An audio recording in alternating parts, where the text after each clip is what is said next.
Welcome to the Lost Lowdown, podcast 151, with your hosts, Claude and Justin. What's up, guys? We're back, continuing our season 3 commentary series with episode 321. Wait for it, don't wait for it, it's the greatest hits. The greatest hits. The greatest hits of everything. They're all hits, and they're definitely the greatest. The greatest, yeah, that's a two-step process, right? First they have to be hits. Yes. Then it's the greatest. That's step one. Oh, man. Yeah. So, yeah, this episode should be awesome, because this is a great show, and the greatest hits have got to be amazing, right? Yeah, well, the greatest hits have to be the best because they're hits, and then you get the greatest ones. Exactly. So going into it, we know it has to be a Charlie episode, right? Because he's the greatest of all the hits. All the best episodes so far are Charlie episodes. Yeah, you're right. That's really true. I never noticed that before, but that's it. Yeah, that's the pattern. Weird. It's strange I haven't put it together until just now. Mm-hmm. But I'm glad we finally made that discovery. It's really opened my eyes. So this is coming. What was the last Charlie episode?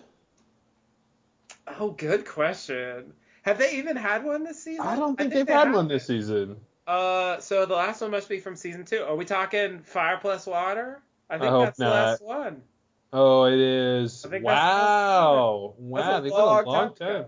Yeah, they've been a long time without a Charlie episode. It's like episode 12, I think, season 2. I mean, that's like more than a season ago. Yeah. Wow. Yeah. Yeah, they didn't know what to do for him, I think.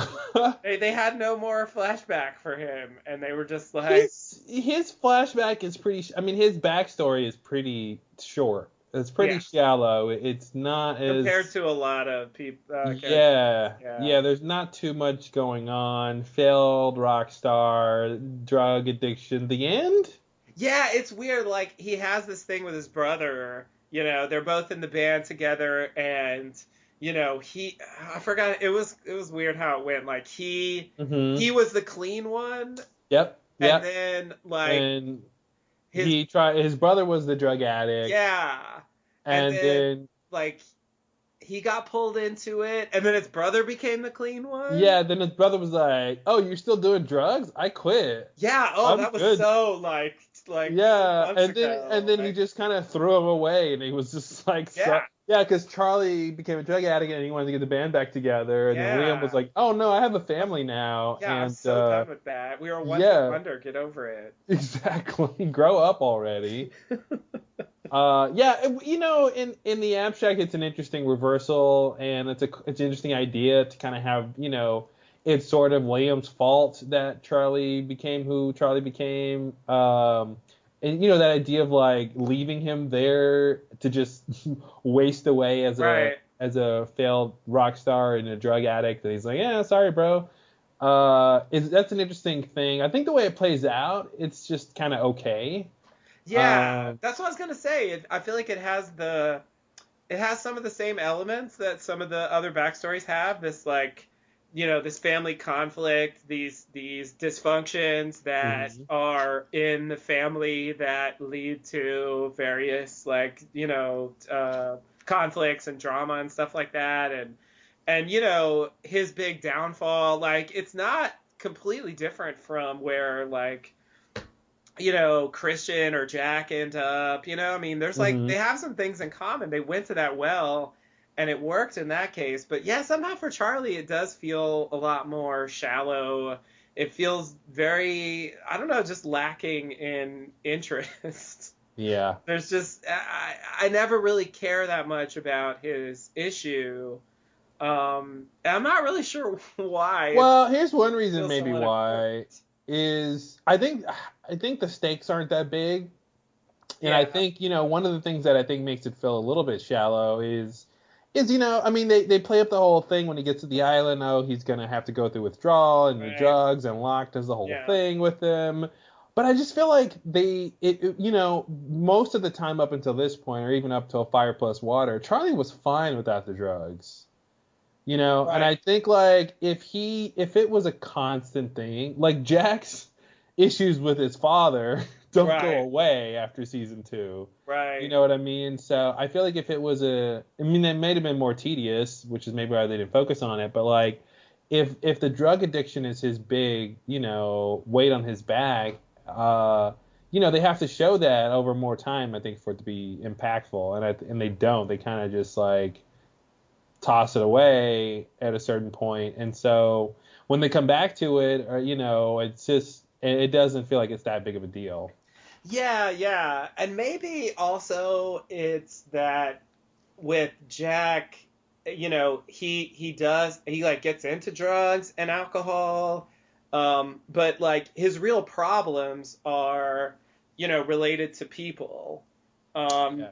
Whereas I feel like with Charlie, I mean, he does have a conflict with his Yeah, it's a good point. brother, but it's Yeah. not on the same level. Really, his problem is the drugs. Yeah, and and then once he and that's a thing he can get over as he Yeah, does. Yeah, you make a good point because I think what makes Jack's story really interesting is not only is his problem with people, his problem is with his dad, and yeah, there's unfinished business because his dad is dead. right, And he can't get right. closure. He Whereas Charlie can't move basically on got from a it. sense of closure with his, personal relationship with his brother. Yeah, yeah, yeah, definitely. It's not the answer he wanted, but he got an answer when he's like, "Hey, let's get the band back together." Right. Whereas, Jack, that's what makes Jack, the beginning of his time on the island super interesting because he's in the middle of dealing with not getting closure when we Right. meet him. Right. He's got to deal with his dad being dead after, this big falling out and never getting the answers that he wants. But oh wait, I think I see my dad on the Yeah. island. Maybe I can get those answers I've always wanted. Yeah. And so that's a huge hook. And then of course they don't drop that the whole Right. show. We're gonna be with that until literally the last scene. Yeah. Yeah, so it's hard to beat that, I guess. And the other thing is, in a way, like what happens with Charlie is similar, not exactly, but like he gets over his drug addiction out of necessity. He just doesn't Hmm. have drugs to use, and then he finds some, Yeah. and it's like, oh, is he gonna use drugs again? But again, that conflict is just about the drugs, and I feel like drugs, they just sit there. They're not really. there's no close-ups of the drugs being Yeah, emoting like, come on, Charlie, you want to do us. Yeah. exactly, Uh, exactly. And I and feel like the next level up from that is like babies or animals or something, where it's just like there's only so much drama that you can get out of a pile of drugs, you're like. right. I think it's pile of drugs, dog, and then baby is like the lower levels. Yeah, yeah, Because they're just gonna sit there like yeah. and Because like, yeah, what's a baby gonna do? A baby's gonna cry or yeah, sleep. yeah, It's the only two things a baby's gonna yeah. do Now with that's more trauma. than the drugs can do. That's way more than a drug. And then what's a dog gonna? A dog's gonna like show up or Hmm. disappear.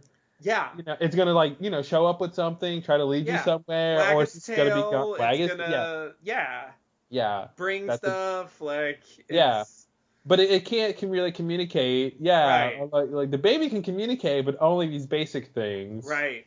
Yeah. There's a total hierarchy of I don't know what the word is, but yeah. Dramatic impact, or I'm not sure what the Mhm. word is for that, but Yeah, that's true. yeah, it's and so the tension is just not there. You know what I mean? Compared to Jack's dad showing up, um, or him just looking for the coffin, or even just Sawyer telling him he met his dad. Um, all those things have a lot more weight, I think, than like, Hmm. oh no, drugs, like, and also it's not even a big thing. Like they make it a thing because like he does that thing with Sawyer where they have that scheme where he kidnaps son and stuff, and he makes that whole deal so he can get the drugs, but Hmm. he never really gets hooked again. Yeah. So it's like it's not even that deep for him that he's like pulled back into addiction, even with a huge, almost unlimited supply. of his favorite drug. And so it's like, how much can I be invested in that problem if it doesn't seem like he's even that invested? Which makes it seem like it wasn't that big of an addiction or something. Yeah, like it was just a matter of like going through the withdrawal and realizing like, well, I don't really need to do it anymore. Or even something that they could have done, which would have made this all more interesting, is said the island had something to do with his recovery being so easy. Oh yeah. You know, said that. You know, hey brother, my withdrawal. I'm not gonna do a whole accent, but like, you know, like just saying that. Wow, you know, when I went a week without my drugs before that crash, I was dying. Mm-hmm. Now it's been a month and it's been, you know, I'm fine. Like, what happened? Like, you know, just even if they don't want to investigate it, just bring it up as something that's different about his experience, you know. And that would have been like, you know, we would have added that to the pile about the island healing properties. Mm-hmm.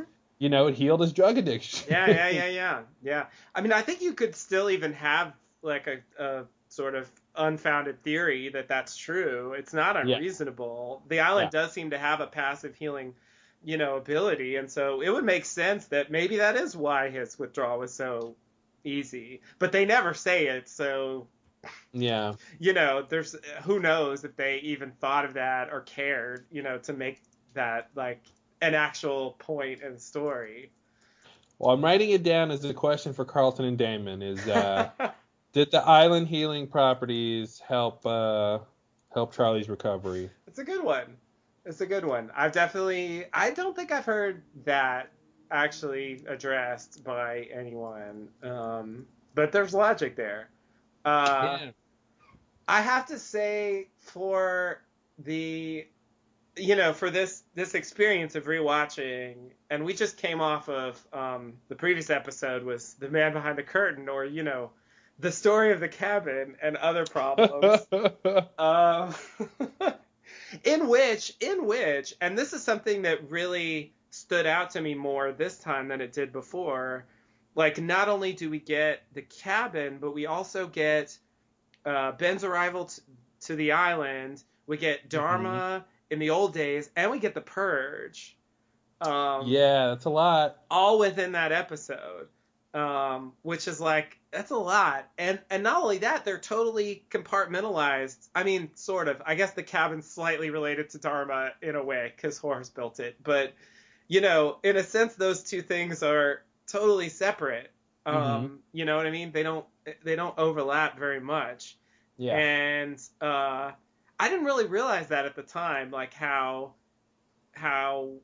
they're telling us this stuff that's all about mythology, but it's completely separate worlds. So it's really packed in, you know? And when I think about other parts of the story, and the Anthony Cooper storyline wasn't quite as mythological, but there was a lot there. Yeah. When I think about this season, I think I love Juliet's great, you know, and I loved her backstory, and I think that whole thing was a success. But there's a couple things that I think are a bust this season, and the first thing is the pregnancy thing. I think that storyline doesn't work. Yep.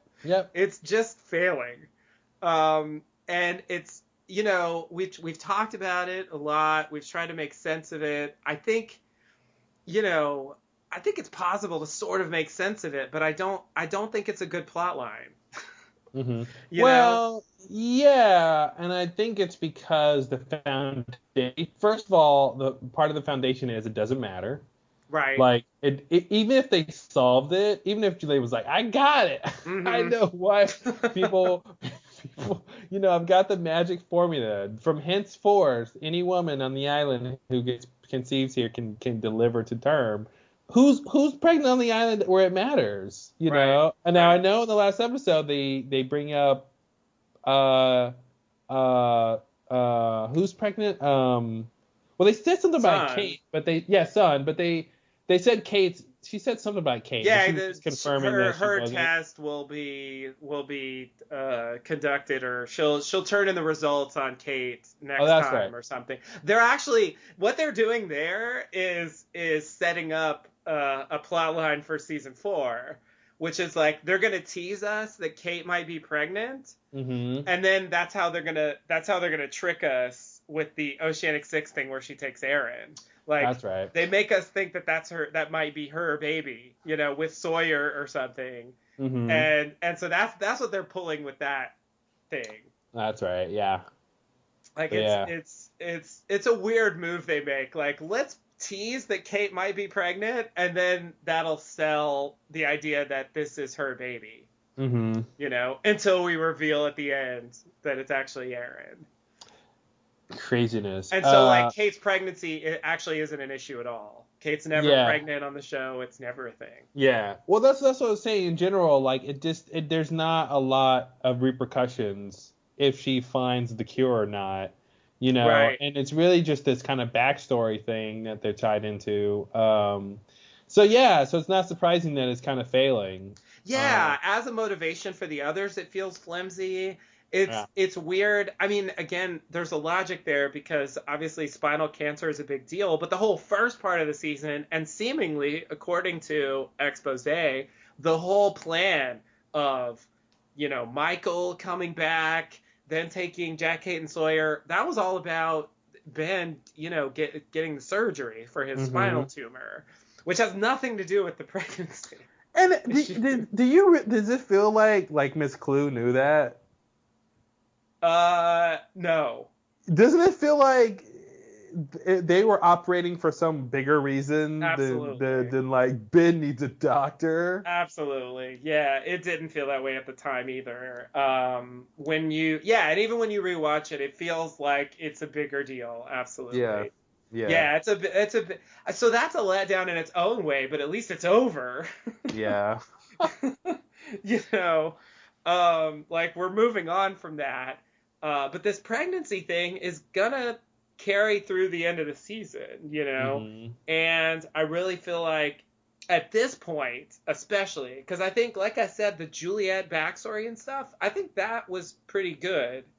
But at this point, I don't care, and as motivation for the others, it just feels very flimsy and like kind of just filler. Until they can get on with an actual storyline. Yeah. Here's what they're going to do for a while until they can actually get involved in the story in a way that is a bit more interesting. Yeah. It's like busy work. And even after this, they just kind of retreat to the temple for almost a whole season. And then in season 5, they kind of don't appear because they're time traveling. So we don't even see the others until, Locke comes back. I think that's one of the biggest, that's really, one of the biggest, I don't say failures, but subpar executions on the whole show as the others, right? Yeah, totally. I mean, because once you get to see who they are, and basically you get to see that it's that thing where the first time we see them, it's broken. It's not sort of the usual thing. So when we really see behind the others, we realize, well, this is when Ben's in charge. Right. So the only thing they're really doing is doing what he wants them to do.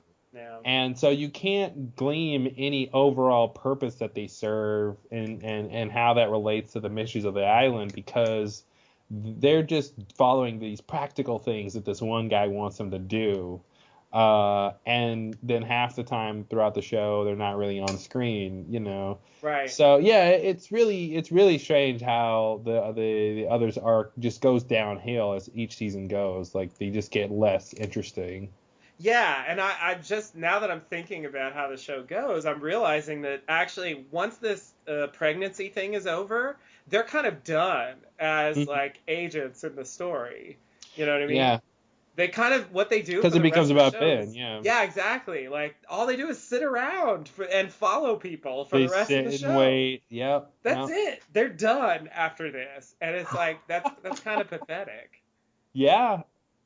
Yeah, I mean, once they leave the barracks, it's over for the others, and they just become background players as they wait in the temple. Yeah. Yeah, it's really weird. Yeah, exactly. And so it's like this is their last big thing, and this is all it is. I don't know. Like it's very underwhelming. And when I saw those things, coming up as we went through these episodes, Juliet passing these messages, and Kwan is confirmed pregnant on island, blah blah blah. It's just like I don't really care at all. You know what I mean? And yet that's a major source of like drama and conflict at the end of the season, and I think it just doesn't work.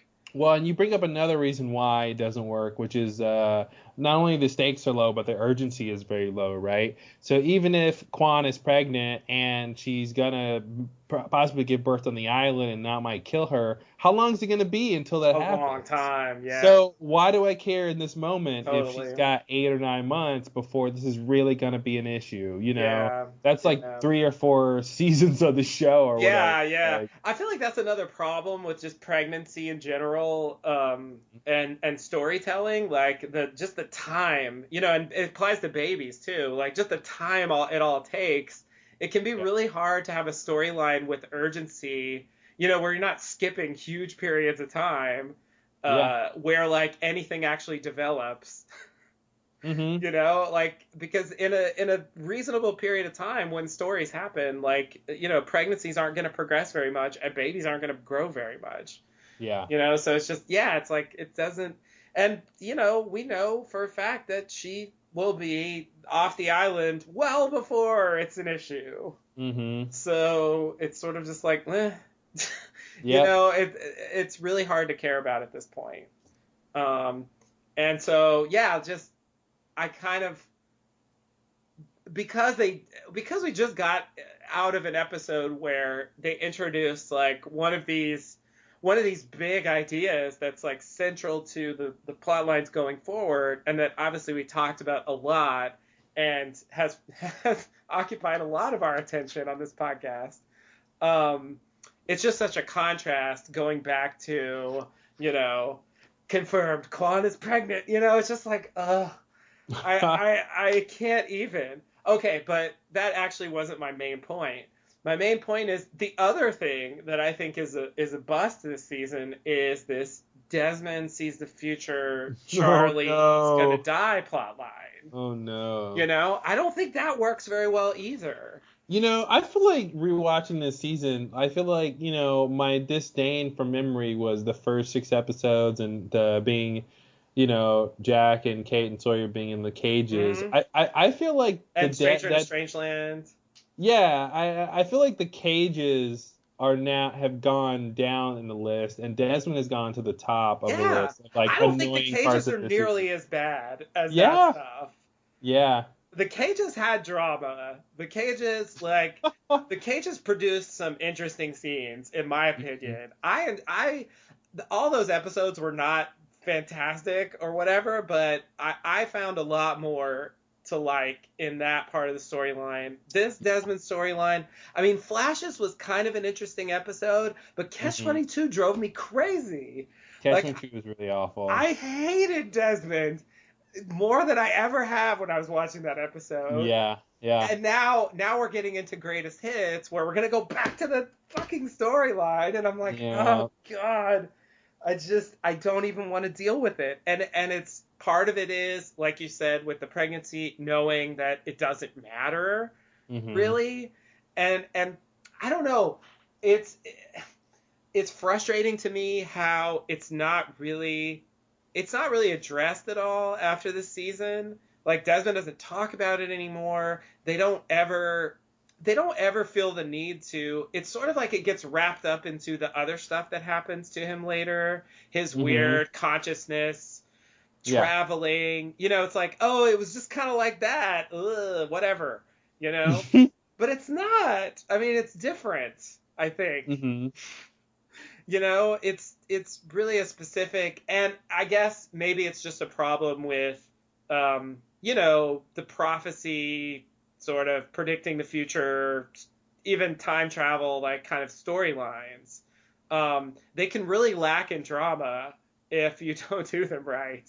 You Yeah. know, and if you just say, you're gonna die, Charlie, and then it's just like him stopping Charlie from dying until he doesn't, and then Charlie dies, it's like I I don't see the big why exactly do I want to watch that? You Hmm. know? I don't where's my hook there? Well, and then it's like, well, maybe you seeing Charlie die and then averting it all these times is what led to his death, Yeah. in this particular way. Like Well, it certainly that's the seems that way. yeah, Like, that's what's strange is whenever you have these like premonitions and you try to change the present versus what you see in the future, like you start playing this game where it just does well, it almost doesn't matter what you do because you can't necessarily tell, well, is that the future if I do nothing? Is that the future that would have happened if I didn't see the future?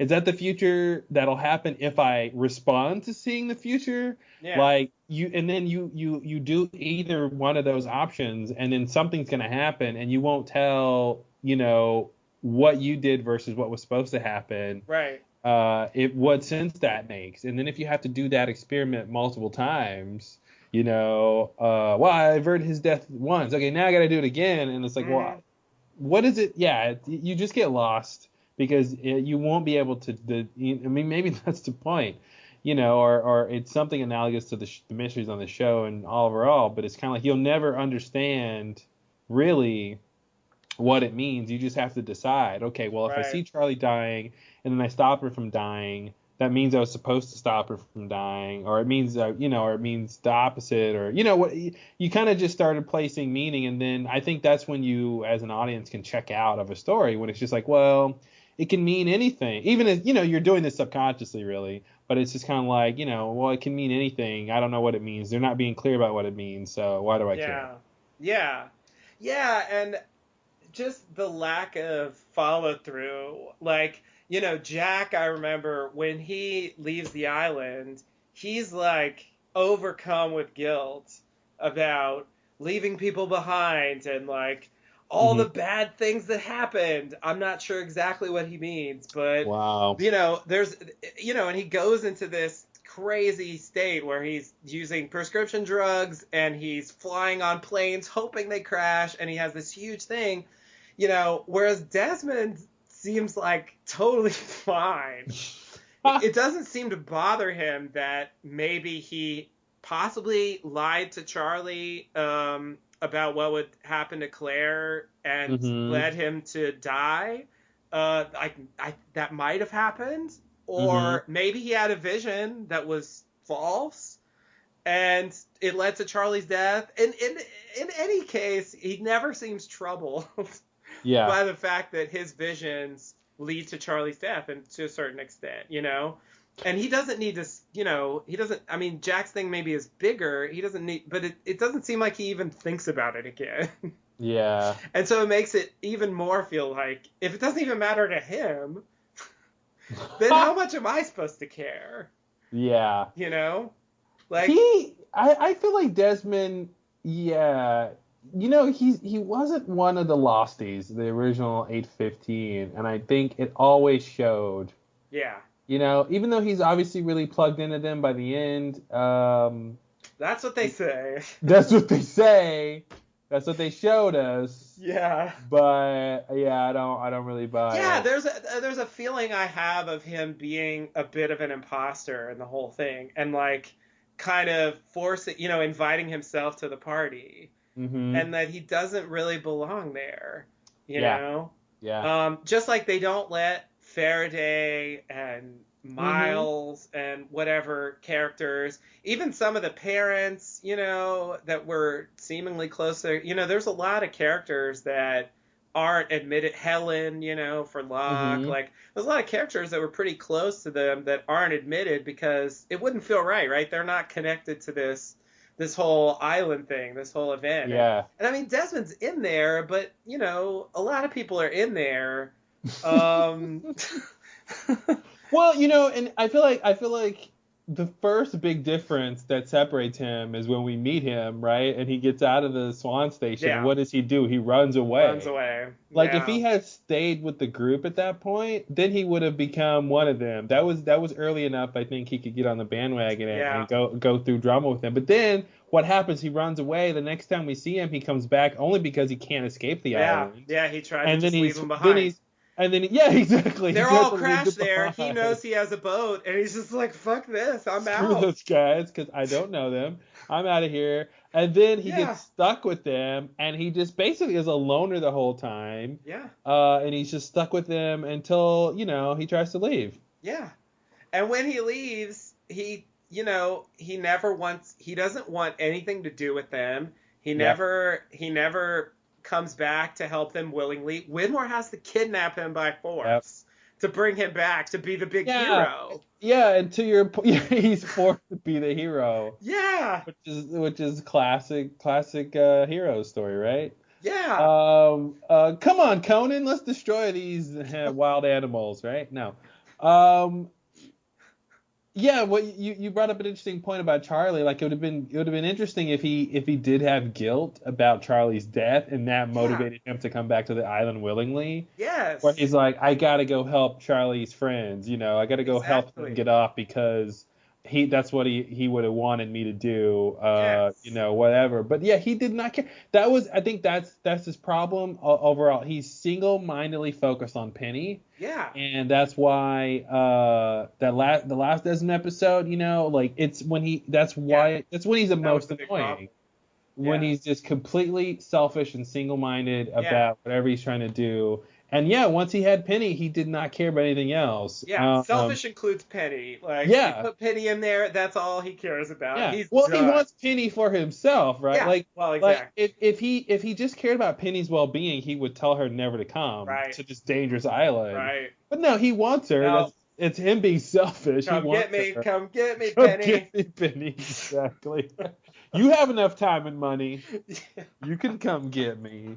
And that's what's really, I think that's something you don't really notice about Desmond. I think you get overwhelmed by the charm and the romanticism and the passion he has about his goals, but then you realize how selfish they are. Jack, that's literally the opposite of what happened with Jack, right? Like he actually had tremendous guilt about leaving people behind. Yeah, and some of it was like he didn't even, it wasn't really his fault. Like some of the stuff he felt guilty about, but he took it anyway. Whereas like the thing Desmond, I mean, it's 100% his fault, but he doesn't seem to care at all. Doesn't matter. And like I don't know if I should blame him or blame the writers, but in any case, like it makes the storyline not work for me.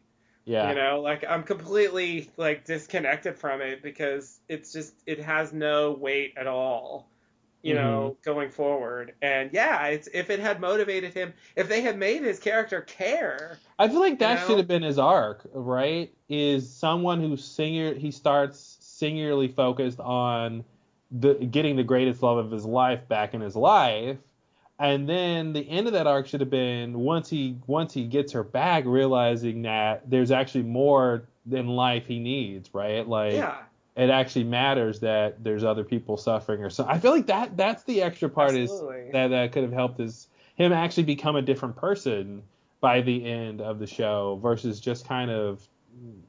I don't know. That's a good question. Yeah. Does he actually change? And someone I could root for more. So I want to say no. I will say that, the stuff he does on the island at the end of the show is also selfish. I mean, he specifically says, I'm doing this because I think that when I go down there, I'm going to wake up in this place. See, that's another thing. It's not like, I want to do this to save everybody. Nah, not that. I want to do this because I would believe if pulling that cord killed everybody, but he gave him Penny, he would do it. He would just do it. Yeah, I gotta do it, brother. Sorry. Gotta do it, brother. Sorry, I gotta pull the cord, brother. Gotta get to Penny. Yeah, I feel like the one thing that feels like maybe out of character for me is I feel like in The Flash Sideways, when he goes there and he finds Penny, and he wakes up, I feel like they should have just gone off together at that point. The part that feels out of character is that he goes and wakes all the other people up. Yeah. You know what I mean? That's the selfless thing that he does, I guess. If he does anything selfless, because he had already found Penny, and he still goes and wakes the other people up. But it doesn't seem consistent to me. I mean, it's like he found selflessness in the afterlife. Like, that's it? Like, well, but he still had, like, the real selflessness would be to have to give her up.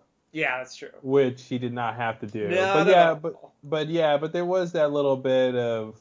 But I feel like that was still selfish because that was the mission, right? Like he needed to wake all of them up to get out of that place, right? He didn't want to just be there with Penny in the Flash sideways, right? He wanted out of there. Well, I guess what I feel like should have happened is like just Penny and Desmond together move on, you know, the way they. Oh yeah. You know, like that's their circle. Yeah. You know, because I think for Desmond that's what it is. You know, like there's no one else. Like those other people, like, you know, does he really need Libby to move on? You know, like. He's like, which one are you again? Yeah, exactly. Exactly. Oh man. I'm the one whose boat you stole. Oh, he did have a connection with Libby. That's weird. I forgot about that. But nonetheless, I mean, the people there, you know, a lot of them. I mean, Boone. He never even met Boone. Boone died before he even came out. You know, like. How you doing? I'm Boone. Yeah. Okay. Nice to meet you, brother. Shannon died shortly after he ran away. You know, like, what does he care about most of those people? He doesn't. I don't think he does. I know. And so it makes no sense. Like, if Faraday and Charlotte and Miles and those people are not coming with them, then I don't think he should be there either. Yeah. You know, he should have his own thing. That's like a separate thing, because I feel like that's what they imply at the end. Like, you know, there are like different groups that sort of go, you know, leave the Flash sideways together. Yeah, but I think from like a fan perspective and an audience perspective, I think they felt like he should be included. You know, because he's such a huge character on the show. Oh, but I agree. But it feels like kind of out of character, you know, with what they showed before. It's out of place. Those delineations are tough too, because even like Rose and Bernard, like they said peace out to those guys. Oh, I'm not happy with Rose and Bernard either. Don't worry.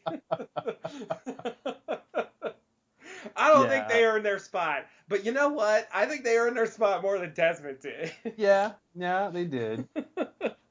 At least they were in the fucking plane crash. Yeah. And, you know, they did some stuff before they pieced out. Desmond caused the plane crash. Does that help? Well, that's true. I don't know if that helps. Or should that disqualify him completely from being part of the... He's responsible for them even doing it. Yeah, that's a good point.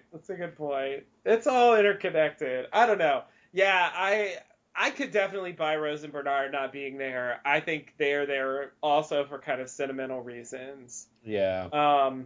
Because they had, you know, their storyline had some, it had some like a sentimental quality, and they, you know, they were the old people that decided to retire, you know, and it's like, I get it, but at the same time, I feel like, you know what? You don't get to move on if you said, oh, Jack's going to blow up a hydrogen bomb. Who cares? Yeah. Get out Oh, of the church that's just right Jack now. being Jack again. Yeah, no, you are not moving on with that. Yeah. Or when, like, they came to them for help? That's the same thing. Yeah. Yeah, that was it in season 5, and they're just like, oh, they're that's like, not we're our retired. problem. Yeah, that's a YP. Exactly. That's your problem. That's a YP. It's a YP. And then they literally said, like, all we care is that we're together.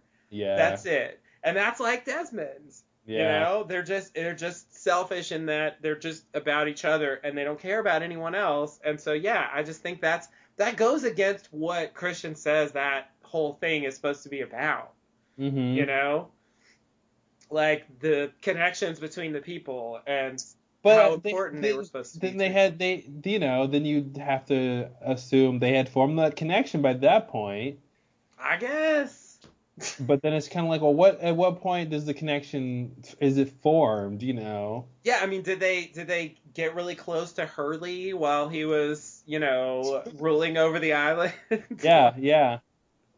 Like, I don't know. They didn't portray that, but I mean, I guess that's possible. Hmm. Um, who knows? I mean, they helped a little bit in season 6. I'll give them credit. With Desmond, but again, it's Desmond. Yeah. So Desmond doesn't belong there anyway. So that whole thing is just, yeah. No, you're right. I definitely think, and especially Penny. I mean, Penny, if Desmond doesn't belong there, Penny really doesn't belong there. Yeah, She doesn't even know those people. Desmond got a +1 and Penny came. Yeah. Totally, totally. Yeah, it's like so yeah, they fudged that whole thing. But I think aside from that thing, like Desmond's character is extremely consistent to the point that he never changes. Yeah. He's got this, he wants the same stuff for the same reasons, and it's that from the first time we see him to his last act on the island. Yeah. Like that's it. And And even after that. and I feel like he never actually, even though he's involved in, I think, almost all of the big crazy mysteries on the island, he never really gets involved with them, like on his No, own. He never really like questions things. not at all. No. Like he had to turn the failsafe so that the Mhm. island didn't explode and the world didn't end. Yeah. And then he's like, okay, I'm cool with that. Anyway. Like next, like there's no, oh my God, this island's insane. We gotta protect it. We gotta find out what other places that might be like, like there's no next after that for He him. doesn't care. He just wants to Yeah. get back to Penny. He doesn't care what's going on the island. It's Yeah, so it's weird. strange. How do Because I get out of here? it makes it an interesting path, these different parallel paths. It's like, okay, one person can see something mysterious and then denounce it and say, oh, there's a reasonable explanation. That's like the Jack Yeah. version. Then there's like the Locke version where they see something mysterious and they're really into it and it confirms whatever they want it to confirm. And then there's like the Desmond one where you see something mysterious, you have proof it actually is, so you can't just say there's a reasonable explanation. Like the reasonable Right. explanation is that it's crazy. Mhm. The fail safe does something. Pressing the button does something. Yeah. But then you don't actually care afterwards. Yeah. It's a really weird, like, oh, that's crazy. So what? Right. Right. Yeah, and I mean, I think that's another thing that makes me less interested in his character is that, obviously I'm invested in those mysteries. Mm-hmm. So if you're a character who doesn't care about the mysteries at all, and it's true, this applies to quite a few characters on the show, Yeah. not just Desmond. Yeah. But I think it is true that like a big difference is that with let's say Sun and Jin, Yeah. their level of interaction with the craziness on the island very is small. much Yeah. lower. Yep. Much lower. And so like if they went through what Desmond went through and they didn't care, it would bother me more. Yeah. Than it does with what they did see and the fact that they still didn't really care and just wanted to leave, Mm-hmm. Or, even like Kate or something, I mean, there's several characters that, Sawyer, like, there's a lot of characters that don't get deeply into worrying about what's going on the island. Yeah. Yeah. I mean, that is one thing that's kind of frustrating about the show is that, that's part of how it works, that it gets you to ask all these interesting questions and wonder about all these crazy things that are going on, but there are relatively few characters that Yeah. actually care about those questions or would ask them ever on screen. Mm-hmm. Yeah. You got Locke. You got, sometimes, although usually it's more practical, Saeed. Yeah. You got, to a certain extent, but from a very skeptical point of view, Jack. Mm-hmm. Who cares but sort of wants to deny everything. Yeah. But still, I can get invested in that because that still means he cares. Yeah, that means he's engaged in the idea. If he So cares he's just on enough one to not side. believe, then he cares more than a lot of Yeah. characters. Yeah. You know, like that's already a level above. But beyond that, I mean, I don't know, Hurley, I guess, to some Early to an extent. extent. Yeah. Um, I don't know. Who else is there? Yeah. Ben. I mean, does he count? Uh, Juliet doesn't really care. Yeah. Yeah, that's an interesting point. I think, yeah, but what crazy stuff does she see though? Well, not that much, to be fair. Yeah, and I think she thinks Smoke there's some. Monster. I think she probably Uh, thinks there's some rational explanation for the fertility issues. yeah, yeah. But I'm sure she thinks that. Yeah, yeah, so much of her life I think on the island is really pragmatic. So absolutely. and besides explaining the smoke monster, you know. Oh, it's not as unreasonable. She doesn't go through anything like what Desmond does. Yeah, yeah. So it's not. I mean, yeah, I'm not blaming her for not caring. It's just like I think she never, gets invested in wondering what's going on the island. Yeah. Mm-hmm. It's much more just worrying about more practical things. I think a lot of characters are like that. Yeah, and I think that's, if we talk about the show as a metaphor for life or something, then that's kind of what it kind of makes sense that, us in life we're not spending all of our days asking philosophical questions. Right. Uh, Yeah. we're dealing with the day-to-day issues of survival, and that's what most of the Losties do. Right, exactly. Yeah, like why things, happen the way they happen, or why things work the way they do, or why this thing happened. Like it definitely doesn't. I think, yeah, it does. It makes sense. I mean, there's a logic there. Mm-hmm. It's just it can be frustrating if you want to know those things, but again, they want that. Yeah, and you would think that if you were at a place like this, surrounded by mysteries, that more people would be involved in it. But I think that's kind of their point. Is Yeah. even on an island full of mysteries, there's practical things that get in the way, and Mm-hmm. unless you're seeking mystery or unless it directly, grabs you. Or in Locke's case, like there's a hole in your life that you Yeah, need to exactly. fill with Yeah, with something crazy. yeah. Like that's and I mean things are a lot of times like scientists and stuff are portrayed that way. Like they have some deficiency or some problem in their life that leads them to obsess over Mm-hmm. this sort of scientific thing or whatever. And I feel like that's sort of what's going on with Locke. Like his own problems, and obviously the fact that he was able to walk again, Mm-hmm. as proof that there's crazy stuff going on. So I guess, he falls into the Desmond category that he experiences, the full on craziness of the island. Yeah. But he does get maybe a little too invested Yep. to his own peril, because there are things on the island that, don't have his best interest in mind. Mm-hmm. Yeah, it's an interesting depiction of obsession, I think, and basically, that's really where that obsession came, created the idea that Locke is the villain on the show. He's Yeah. responsible for a lot of mayhem. Oh yeah. Oh yeah. And I feel like that's it's almost right at the beginning, I mean, it starts so quickly that's the case. He's the one who knocks out Saeed when he's trying to triangulate the signal, like even at that point, he's already blowing up submarines in season 1. It's like, wow, even day 5 or whatever, you're already sabotaging stuff. Like, that's crazy.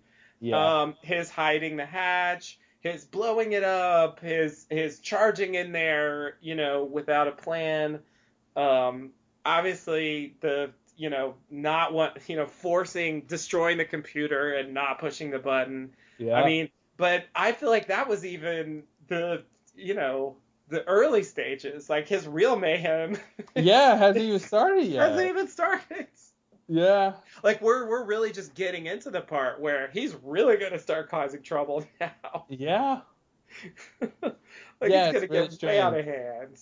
It's really strange that the character who's like most in line with the idea of the show is the one causing all the drama. Yeah. Like, it's, and it's not the guy who wants to leave the island who's doing all the sabotaging and Right. stuff. The guy who wants to stay there. Yeah. That's causing the problem. Which I guess that makes sense if everybody wants to leave. Then it's the guy who wants to stay that's the problem. Exactly. Yeah, it's pretty amazing how much he does, and yeah, and maybe that's if we get to talk to Carlton and Damon, maybe that's why they'll say he got such a horrible ending is he did all this bad stuff that needed to right. Yeah. Have some. Yeah, but he's like sympathetic the entire time. Well, not the entire time. There's a lot of times you're not sympathizing. Yeah. I would say. But by the end, I feel like you sympathize Definitely. with him, and and then it's like this is when you're gonna punish him the worst. Yeah. He goes around. That's the most heartbreaking thing ever is going around the world trying to convince your friends who you're gonna create a afterlife with. Yeah. To do you one last favor, and they all say no to your face. So pathetic. Oh my god. And then you decide to kill yourself, and right before you do, your arch nemesis talks you out of it, only so he can do it himself.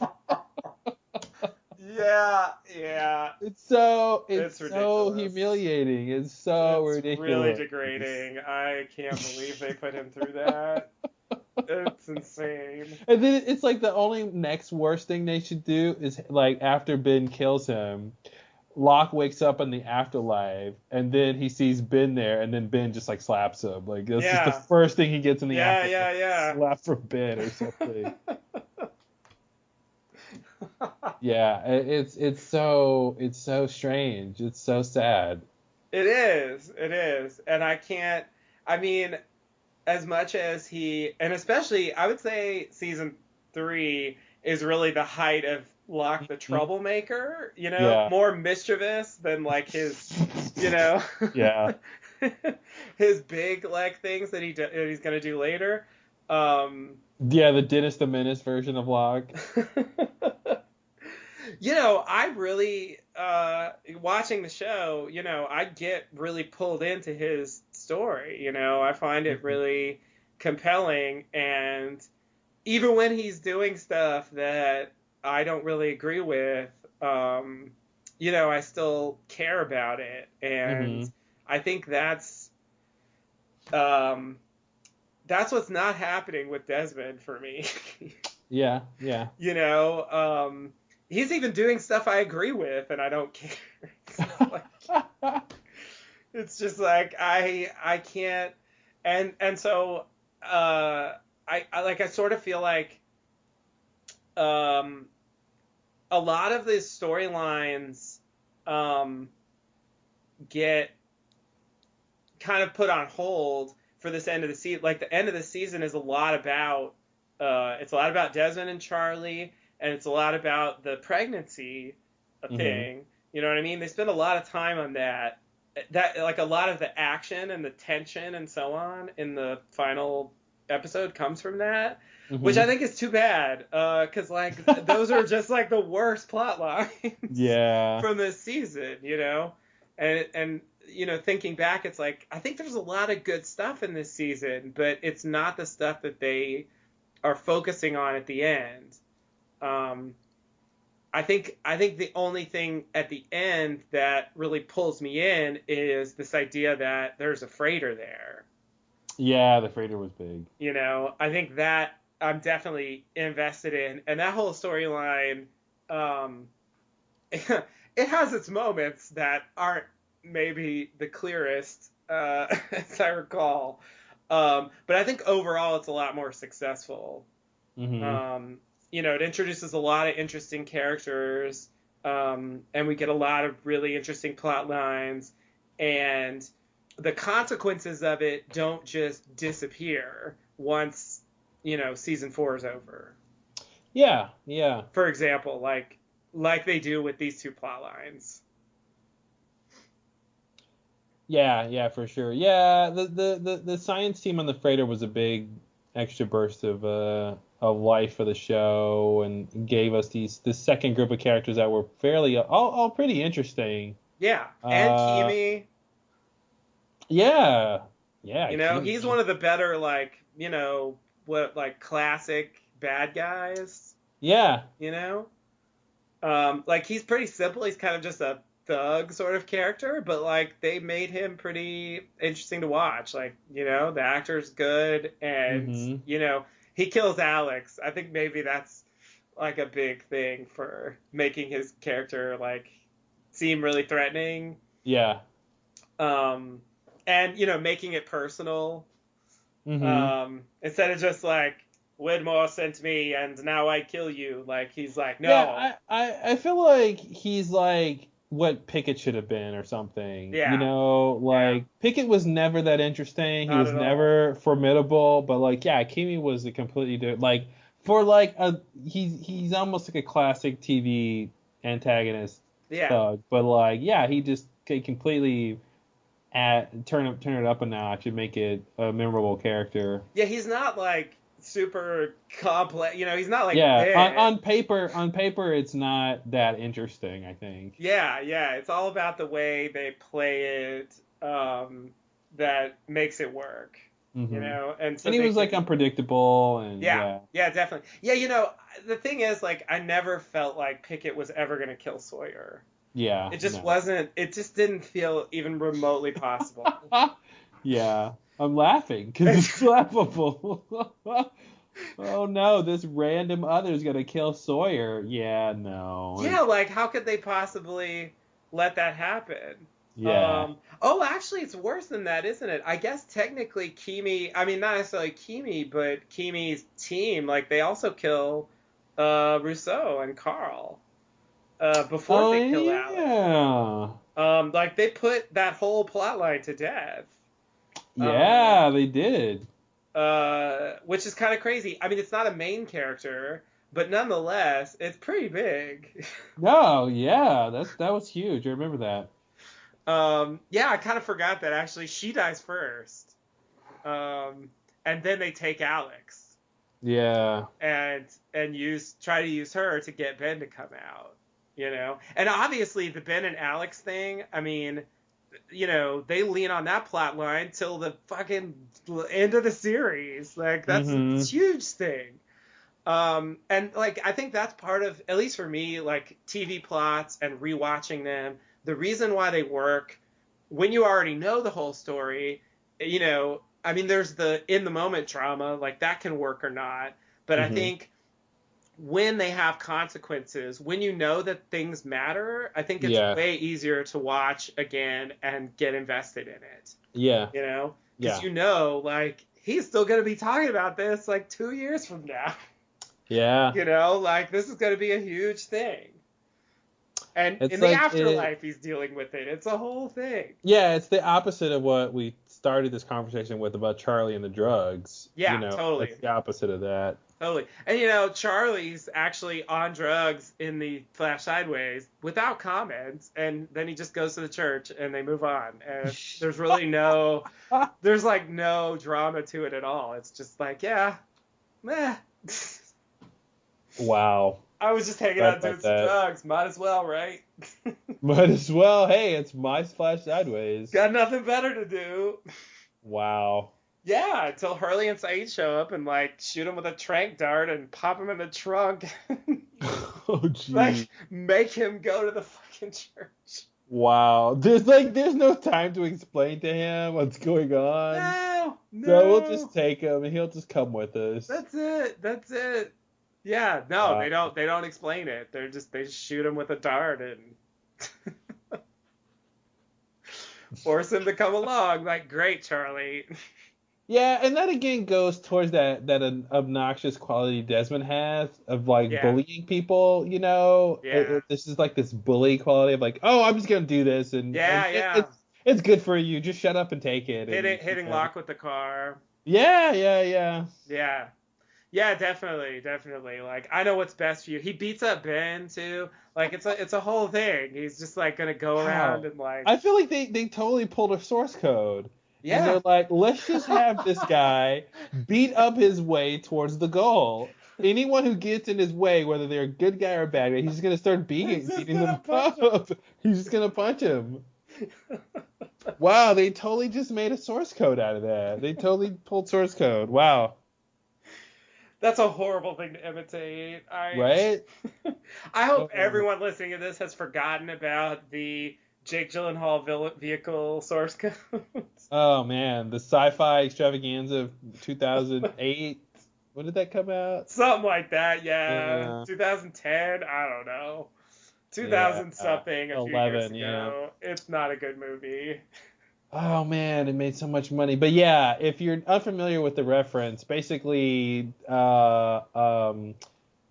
Jake Gyllenhaal has no skills needed to solve this mystery that he's.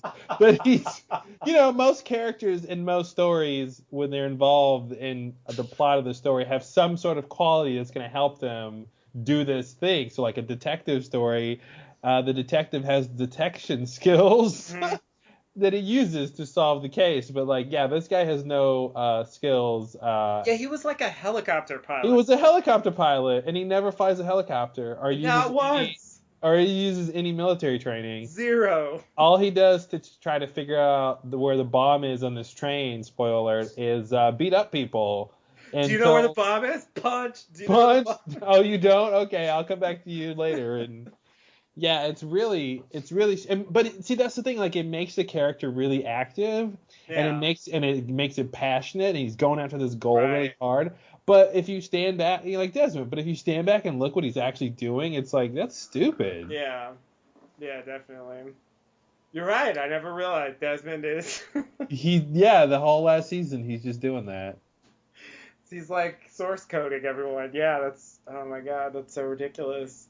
And there's really no. I get no sense that. And actually, Charlie does that to him.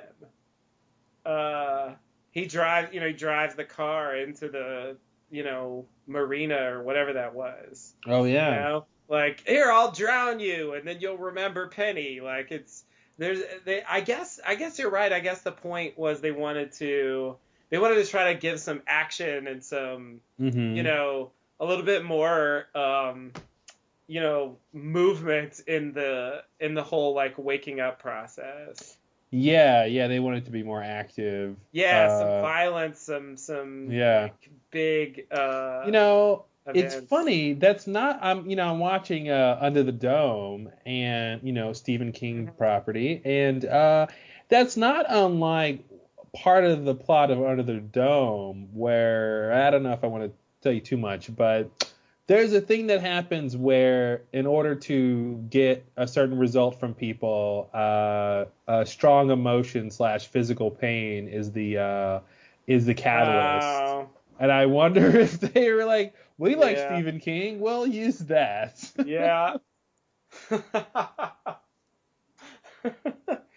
Yeah, I wouldn't be surprised. I mean, Yeah. it is kind of a trope, like Yeah, it's like getting hit on the head and remembering something. the yeah. amnesia thing. Like you get hit on the head, you get amnesia. You get hit on the head, you remember things. Yep. Like they had that in Twin Peaks. Like that's an old. So it's sort of like that. I feel like it's big traumatic events like trigger memories. Like they shake the brain loose or something, and Yeah. make them have these images, these flashes or whatever come into their brain.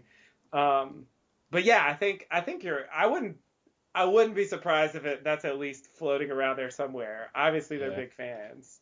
Yeah. All right. Well, we're also big fans of this episode. Are we? Which is why we spent 2 hours not watching it. Talking about anything but this episode. We spent most of the time talking about Desmond in this Charlie episode. Well, at least Desmond's in it. Yeah, he's in it. He's around. He's doing stuff. We talked about Charlie as much as we could. I mean, Jesus, as much as needed. How long can we talk about Charlie? You know, I mean, yeah. Oh, Charlie. I can't, can't write a novel about You Charlie. all everybody, am I right? Yeah, that's it. You all everybody.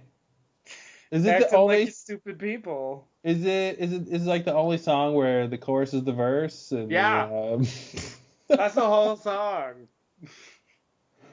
The chorus is the verse, and it's like a minute and 20 seconds long. Yeah, and why were you guys just a one-hit wonder?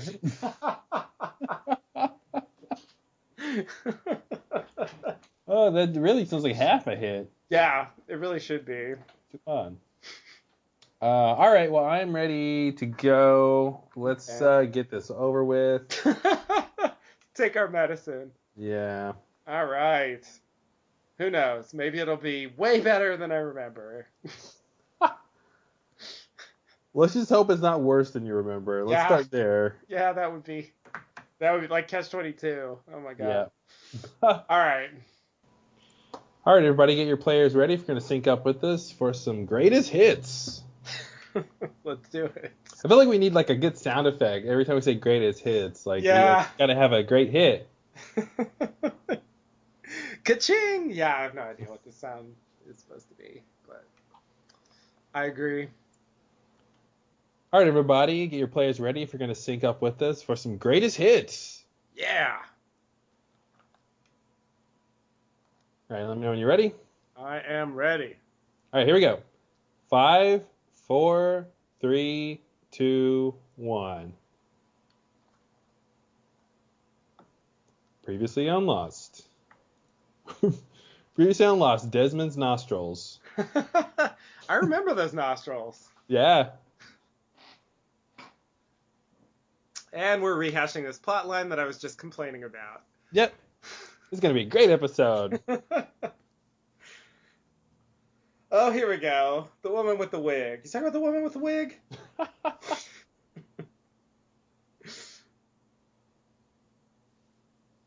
Because they don't trust you. Ouch. God.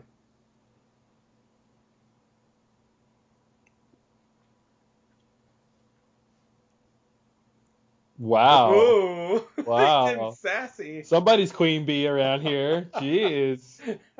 Because I haven't said it yet. Mm-hmm. Did you get the memo? Did you get the memo where I said what we were going to do about it? No? Then I haven't decided. Step off. Yeah, he had a little head shake there. Yeah, this is a weird opening. I can't believe they open on Carl runs to the outrigger. That's the first scene? Really? Wow. Well, they have to add some drama because this isn't too dramatic. That's a good point. Traipsing across the jungle. I don't even remember why he's running. Something that won't matter. Yeah, that sounds about right. How about some openness? Yeah.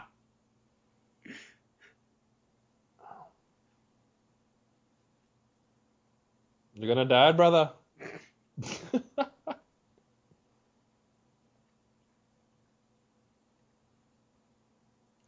He's a good liar. Yeah.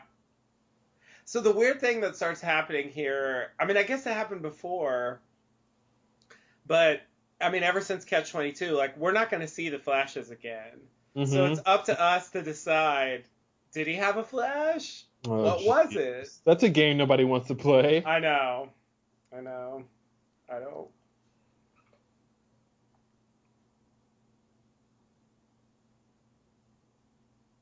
And I did it. But no somehow. She's like, yeah, you gotta be sorry. Saeed's always on point. Yep. And cue this whole thing. That's right.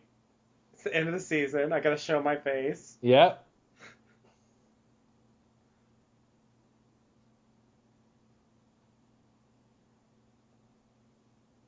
And now we find out why she went to the Black Rock for Dynamite. All right. To blow up a tree. That was a perfectly good tree. The tree bothered nobody. Nobody.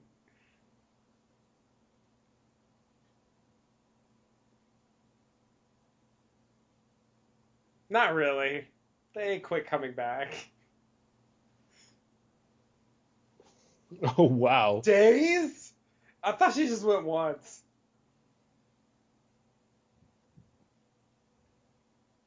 Wow. Wow.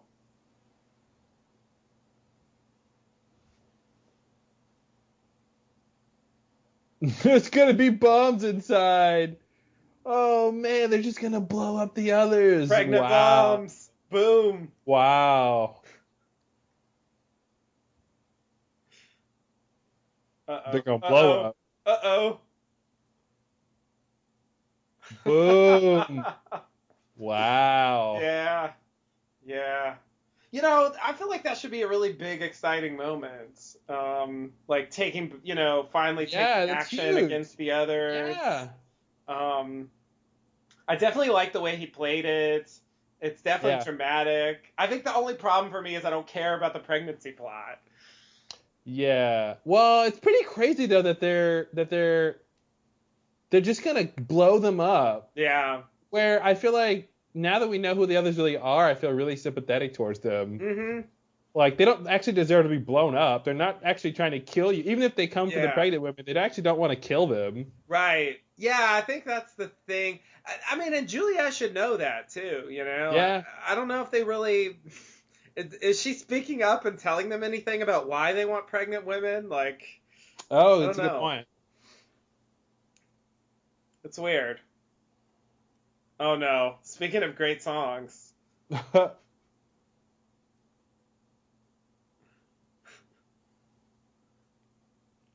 He's like, no, I just popped in our cassette tape. Sorry, guys. This is a joke.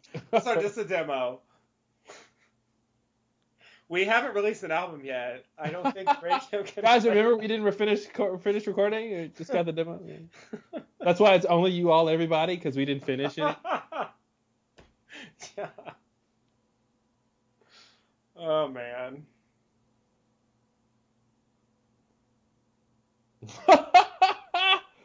What a question.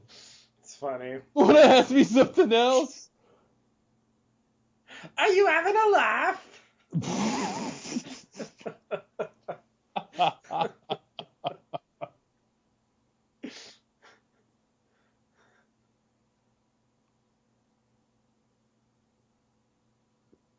No, not that.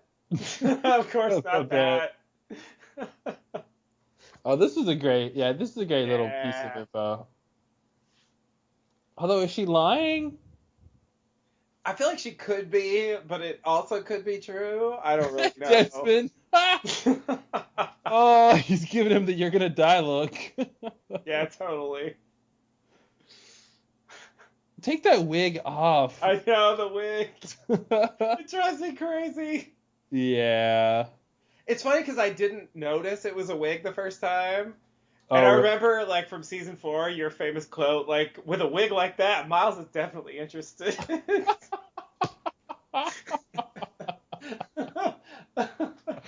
Nice. I forgot about that line. And I think that was the first time, like, I really thought about the fact that it was a wig. And now that I know, I can't stop staring at it. It's just so obviously a wig. That's the problem with some wigs where they just stand out. They're like a character. Plus, I've seen that actress with her real hair, and Yeah. it's really different. Yeah. It looks nothing like that. Because that's a wig. Yep. Saeed loves these walk and talks. He loves the walk and talk. He did that same thing in season 2. Yeah. He's like a cat, when you're just walking by and the cat comes up to Mhm. you and wants to rub up against you. He does that. Yeah, and it's always like, there's this thing going on, but we need to focus on this other thing. Yeah. It's always not the right time for him. Yeah.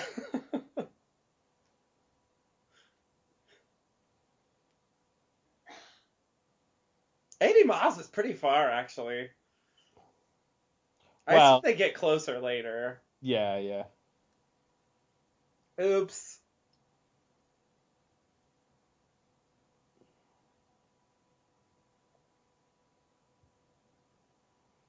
What? Mm. There's an underwater station blocking signals that are coming off the land? Yeah, that makes sense, right?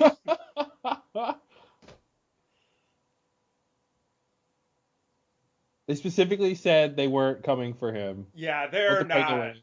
Spoiler Yeah. alert, Claire. They Yeah. don't care about your baby. Yeah. The part that they cared about is over. So over. They cared about you when you were pregnant because it was the pregnancy Yeah. issue. Yeah, they didn't actually care about the baby himself. Not at all.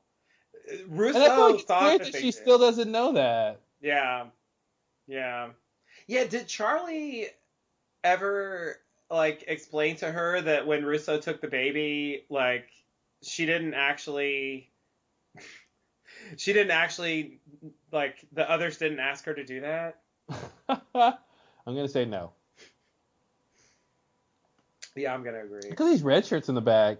I know. Moving stuff. What are you guys doing? Yeah. I I feel guess like they're getting. anyone cares. Are they getting rid of like some of the wreckage on the set, so we don't have to see it again or Oh something? yeah, maybe.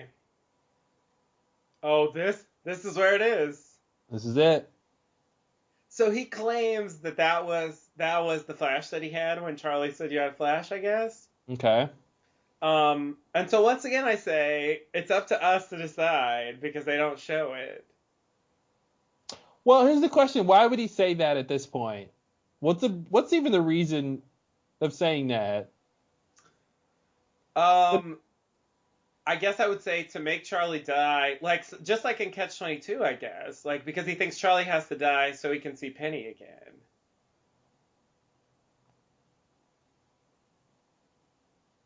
See, I feel like that's the line right there. If you don't, none of it will happen. Like we already went through this. He tested this theory before. Yeah. And I feel like what He's was the stuck on it answer? still. What's the answer? Yeah. Because didn't he do everything to get when he thought Penny was landing in the helicopter? And he did everything he thought he was supposed to do, and it wasn't Penny. Yeah. Yeah.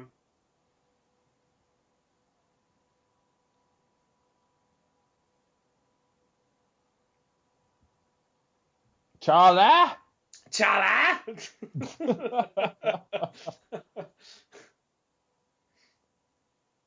Jump in, Charlie! You gotta jump. Zip it. Zip it. Oh, of course it's him. Mm-hmm.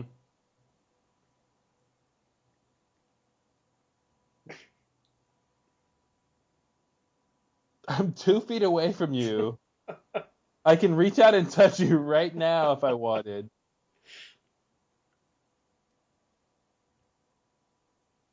This is a lot of pressure. Why is he? Wow. Did that count as catching him? No, I think he Okay. was supposed to. I guess he did. That counted as catching him. Okay, because I thought catch usually means you grab it with your hands before it hits the. Yeah. Maybe that's the British catch.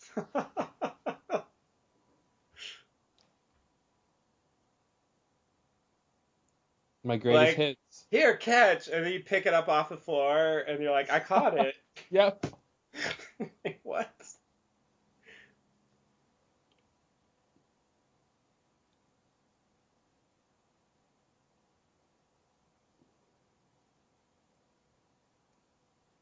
I don't.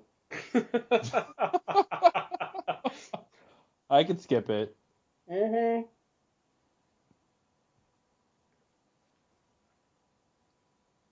It's a hatch. Come on, It's a Desmond. hatch now. How are you inside a door? Yep.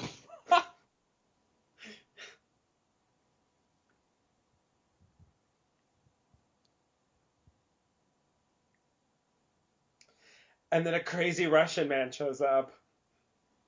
Yeah, he missed that part.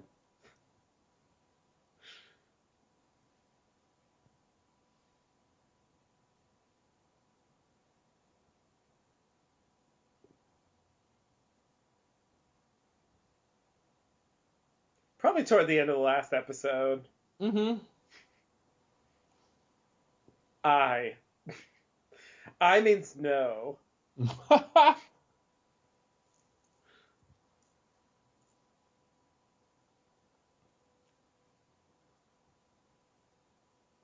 There's a little more to it than that. Wait, why? How does he know flipping the switch doesn't blow up something? Like, Yeah, he doesn't know so weird. anything. It's so weird. It's very weird. Here it is. There's the mistake. The looking glass hatch. That's Well, in the script, Desmond just called it a hatch. You know. Yeah. Of course, they make this mistake. Yeah.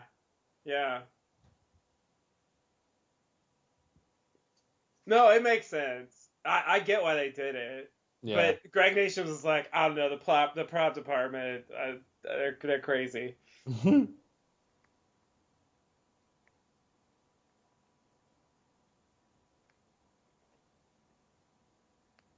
Cable? What? Oh, good. Yeah, this is a big deal for anyone who's been following the mystery of the Cable. Yeah. The Cable conspiracy. Like, they're actually gonna... I mean, that's way early in season 1 that we first see it, and now here we are. Yeah, like, it's crazy that they came back to that. Yeah. Well, this is that part of Lost where they tie up a long-term mystery, which gives you hope they'll do that with other mysteries. Absolutely. It's a good point.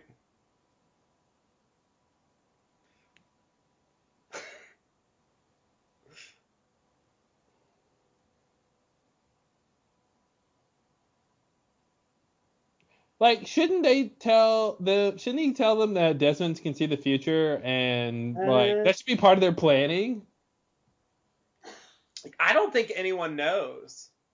Except I think Hurley said he knew and like Charlie knows, but I don't think anyone else knows. I'm saying like right in this scene. Oh, I agree. But they're discussing, I agree, but I don't think anyone ever finds out. Yeah, I'm just saying, like, Charlie and Desmond should be like, by the way, Desmond can see the future, yes! And it's involved in flipping a switch, which what you guys want to do. I will throw that into what I don't like about the plot. Like, it doesn't matter beyond those characters. Yeah. Which you would think it would, especially because what they're talking about now concerns all of them. Not just Charlie and Desmond. And seeing the future is a good thing to have when you're planning. Absolutely. Absolutely. Yeah, no, it's ridiculous. I mean, maybe they think they just won't believe them or something, but it really wouldn't hurt to try.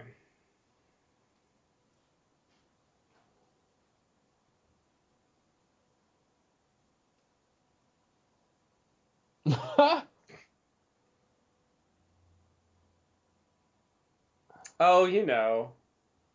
They always stare at me. Mm-hmm. It's my natural radiance. I am Sud, after all. Exactly.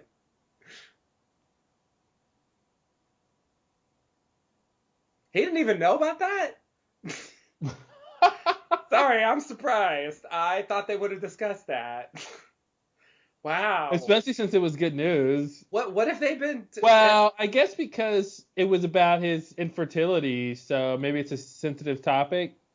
I guess so, but on the other hand, it revealed that he wasn't infertile, so you would think that would be something he would be happy to hear. Oh, yeah, that's true. Uh-oh, Carl. Oh, no. What was Carl all upset about? What's he running? Saeed's running. Jeez. He's going to tackle him?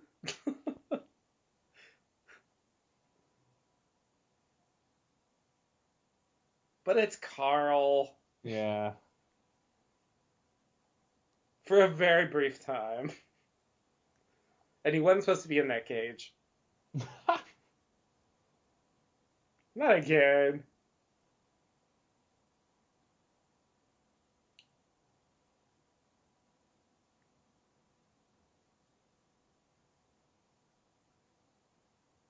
I love that shot of the peanut gallery. I know. I just don't care because that was the big thing. Yeah, like it's and then we cut to their camp. These are the people who are coming. Yeah, I mean at least it's 6 hours ago. It was 6 hours chilling. ago. Yeah, she's cutting up a rabbit. Like this isn't an army, you know. Like they're not they're not Kimi's team. They're not cold-blooded killers. Yeah. Yeah, it doesn't have the same punch as it used to. I think we know too much about the others now to like sell that as a big. And you know, the others are coming. They already did that. They've already done that multiple times. Like, it's... Yeah, but this time they're coming now. Yeah, I know. Wait a minute. Did he just say... All right, sorry. I gotta go back to that. I'm just gonna bookmark that. Right. Pickett Part 2, this guy. Yeah, totally. I think he's actually a little bit better. He's definitely better. He feels more substantial. Yeah. Like thug type character. Yeah, here's Ben just... Oh wow, that's the dad from I think I made this comment before. Yeah, he's the dad from Tokyo Drift. Oh, really? Yeah, that's funny. He's right. What's his name's dad? Well, in Tokyo, in that movie, it's not any of the main characters from the Oh, okay. He's not Vin Diesel's dad or no, or, Paul Walker. Paul Walker. No, they introduced it follows another kid. Oh, okay. Rabbit? Price, yeah. Price and Pickett. Right.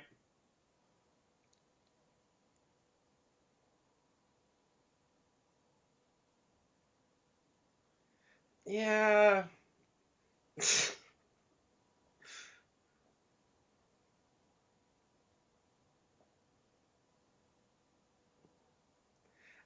Would Ben really have killed Carl? I mean, is it...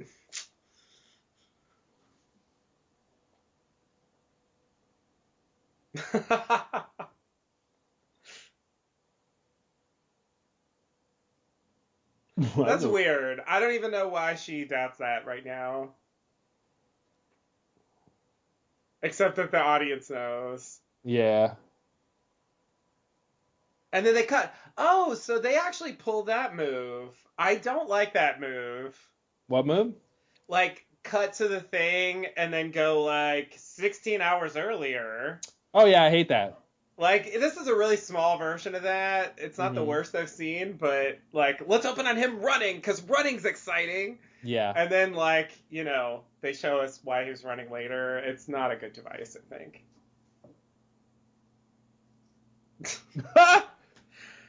That look on her face. Carl is just, I can't take him seriously in this scene. You're a little behind, Carl. It's just not working.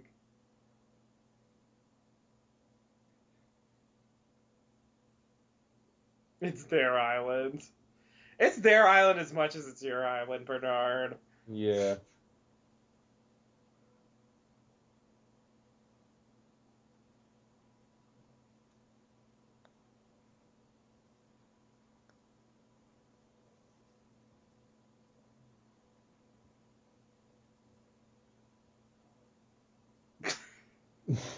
Really, Hurley? Yeah.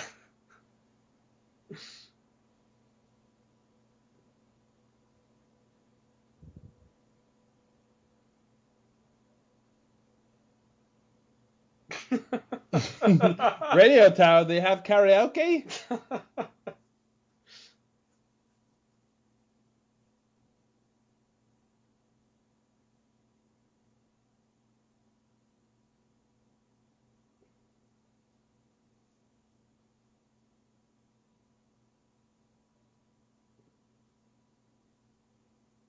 Why the radio tower?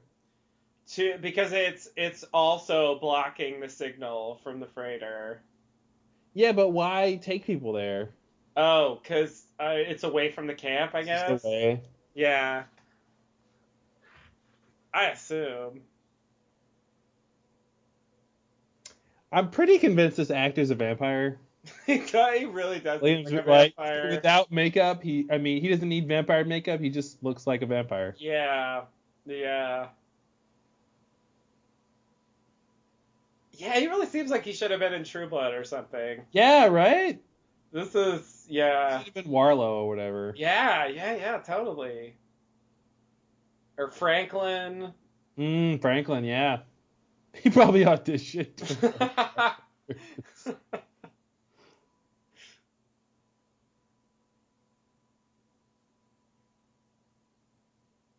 No, don't give it to him. No! We'll have to see it forever. I know, they will never drop this fucking ring. No matter how little anyone cares You're about the firstborn.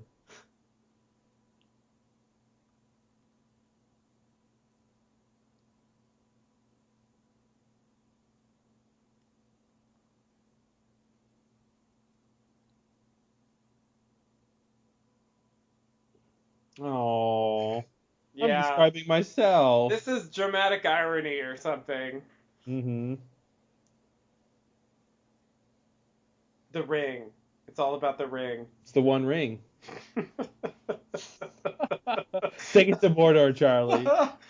He is a hobbit. He is a hobbit. He's familiar with the importance of rings. Oh, that's weird. That's right. Kate, Evangeline Lilly's part of that world too now. Oh, you're right. Yeah. Wow, Lost Lord of the Rings crossovers. Who knew? Oh man, that'd been so great. Oh, that's a fanfic somebody needs to write. Lost meets Lord of the Rings, and the volcano on the island is Mordor. Oh shit! Oh shit! Oh man. Oh man. Yeah, it's like you cut to the end of Lord of the Rings where they get to Mordor. Wait a and they're minute.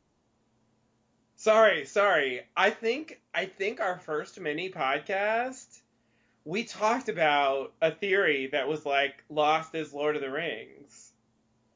Oh, that Do you- sounds Do familiar. you remember what I'm talking about? And it was like, yeah, and Locke's Gandalf, and I don't remember exactly how Oh it went, man, but yeah, wow. yeah, that was our Yeah. very first thing. It's lost now, sadly, because like whoever was hosting it disappeared. And Jack is Viggo Mortensen or something. Yes, And, yes, yeah, it's totally there. exactly. Yeah, it was like Lost Middle Earth, something like Yeah. that. Yeah, you're right. Oh, we gotta find that. Yeah, that just like set that off in my head. I was like, oh man. I was just thinking like you have the scene where they're about to throw the ring into Mordor. Well, Right. or they get to Mordor and it's not there because somebody moved the island Mhm. and it's just a chunk of land missing and that's the island. That would be awesome. And like yeah, and then Man in Black is like Sauron or Of something. course. It all makes Yeah. sense now, actually. Yeah, it does. Oh god, not a baby. Turnip head, Yeah. medical condition.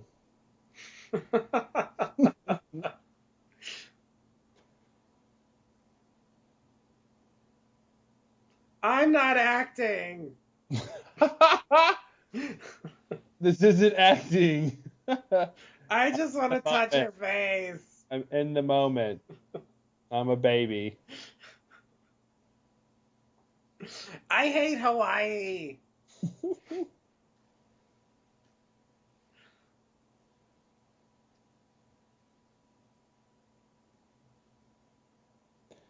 All right, get on with it, guys. Where This are is we our going big to the goodbye. world? Come on. Oh. We gotta care about this, It's like right? he's gonna die soon.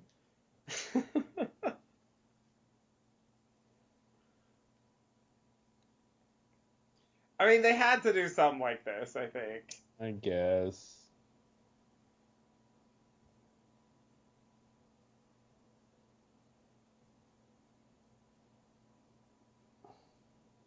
Doesn't he leave his ring with the baby? Yeah. Did he already do that? Yeah, I think he did it just now.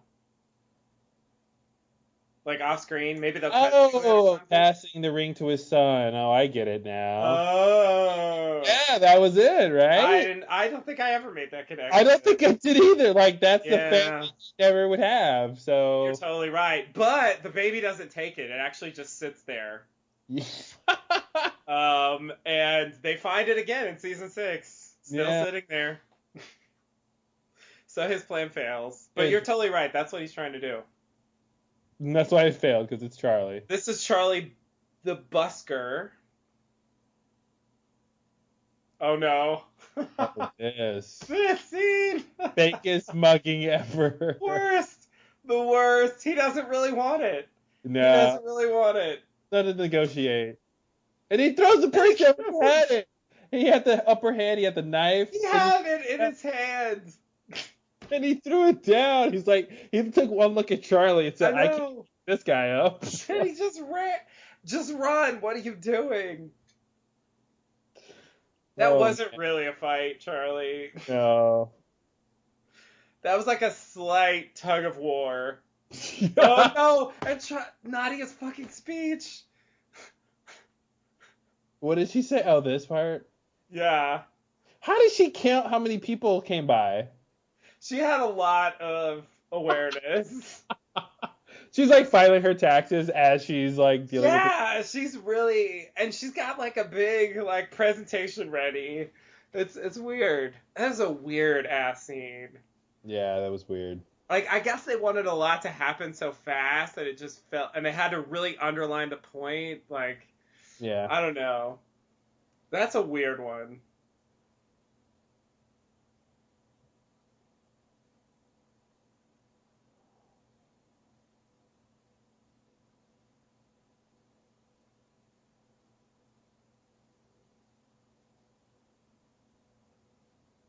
At a certain point, you're not swimming, Charlie. That's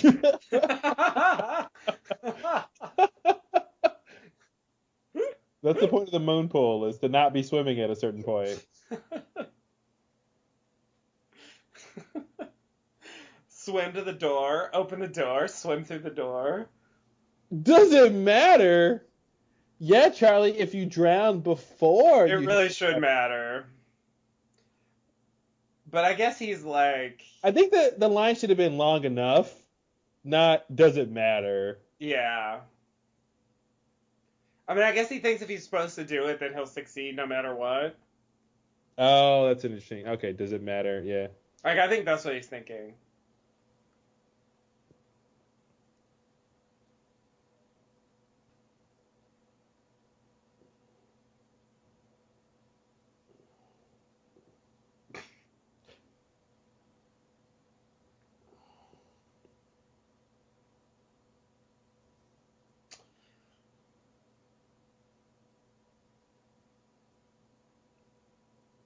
I don't know what that means. I don't either. That was a weird line. Like, that seemed sarcastic, but it made her relent, so. But yeah, it seems like she meant it. That was weird. It was weird.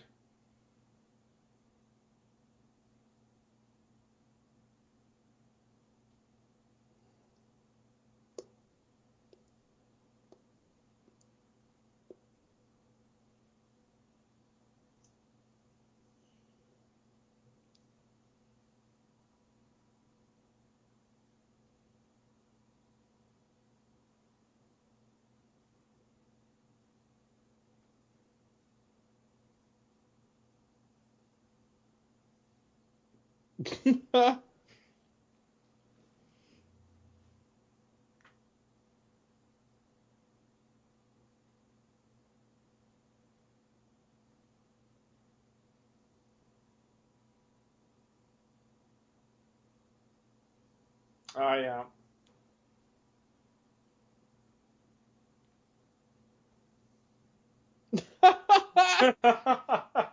Give us.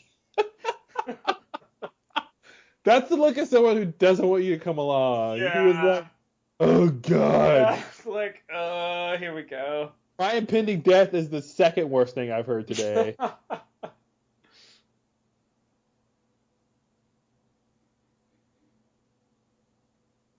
Uh-oh.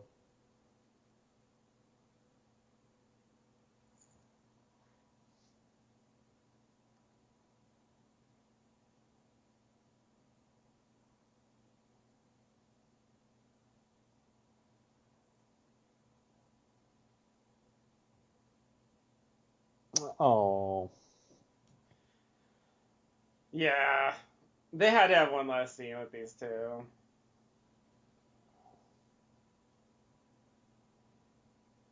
I think anyone watching this at the time, I mean, I guess they could go either way with this, but they're clearly setting Charlie up to die, or at least us to think that he might die. Mm-hmm. With these like sad goodbye scenes back to back. Yeah. Sometimes they do that as a fake out, but Charlie's time had come, I think.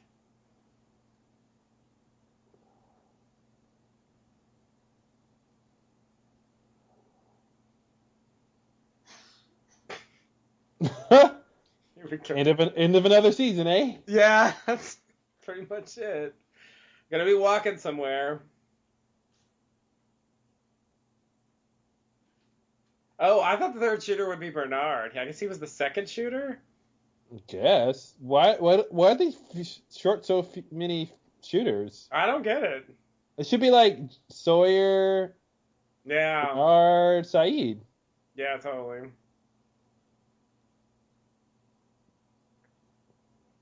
Yeah, she totally leaves the ring behind. Mm-hmm.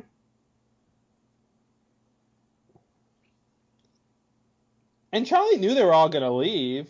You're not my mommy. Yeah, there we go. Oh, Yeah. that's a weird thing to cut to. It's really weird. Yeah. And then cut to his hand not having it. Yeah. It's like, nah, she's just gonna leave that behind forever now. Mm-hmm. Great.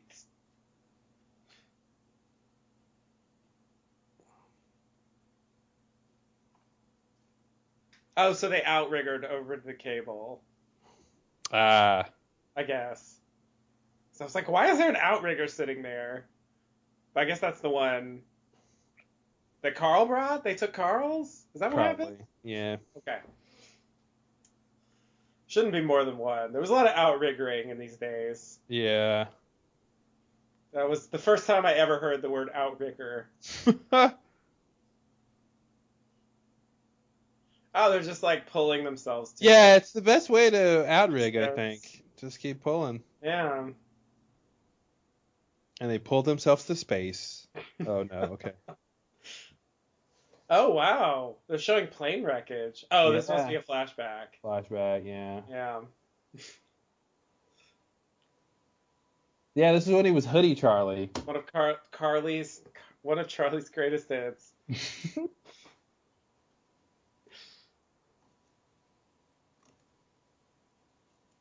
See, this is when the others cared about you, Claire.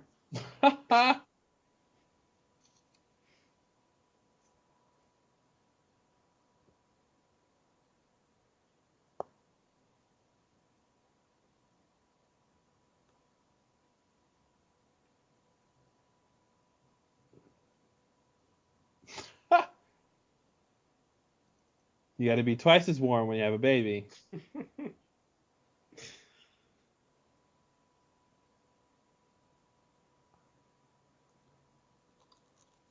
feel like the baby might make you warmer.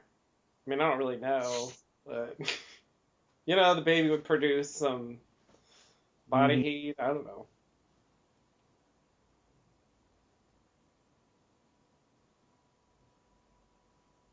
Owie. Owie.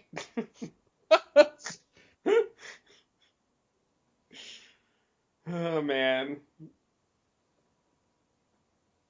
Helicopter. What? Yeah, I know. I feel like he only said helicopter because of the fucking Yeah. Desmond thing.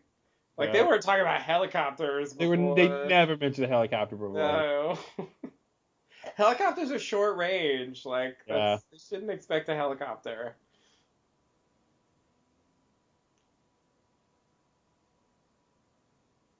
A scene they deleted for a good reason.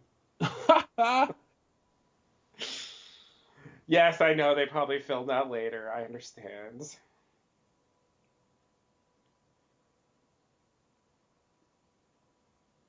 Like I feel like we see them meet. I guess I don't really remember though. Yeah, I do feel like there was a different meeting scene. Yeah. Slight retcon there. I feel like he's gonna fly in the ocean and be lost forever. I feel like that's what's fitting. Yeah. Spends the time writing it and it just flies away. Oh, Desmond never gives this to Claire. Just for the record. Perfect. She never gets it. I don't know what he does with it. I mean, he dives in, so maybe it just gets ruined in the water. In any case, he never thinks about it again. Just another example of his Yeah. complete indifference. A dying man's last wish, and he Yeah. can't even fulfill it. Can't even be bothered. And he's the reason he's doing all this. Yeah. It's because of what Desmond said.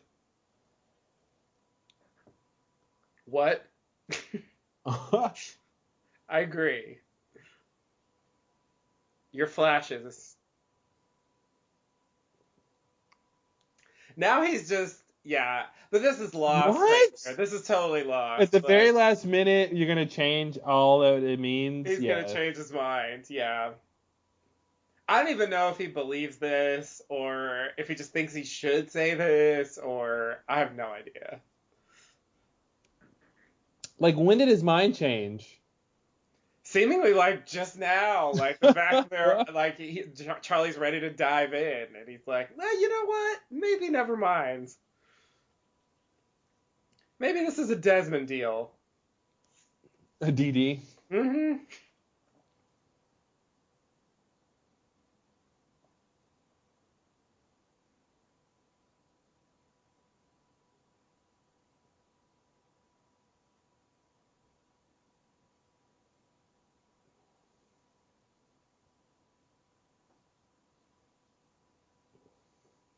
Yeah, you can't start the episode with, it has to be this way or we'll never get off the island, and then at the very end you go, well, maybe not. Mm-hmm.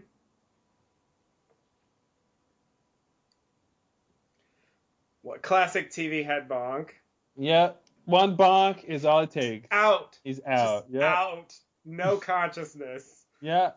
And no consequences afterwards. Yeah. It's never a problem. He's not gonna have a concussion and brain damage and so maybe he didn't notice Charlie put this letter on it. It's possible. And when he swims down later, it gets lost. It's just gone. Yeah. Yeah. It's totally possible. I don't remember if we even see it in the next episode. We should keep an eye out when we see the next one. Yeah. If they even bother to show it again. Or if it just blows away right now. Yeah, or there's like a deleted scene where a seagull lands on the character and then like takes it and flies away. Or the Hurley bird comes by. Yes.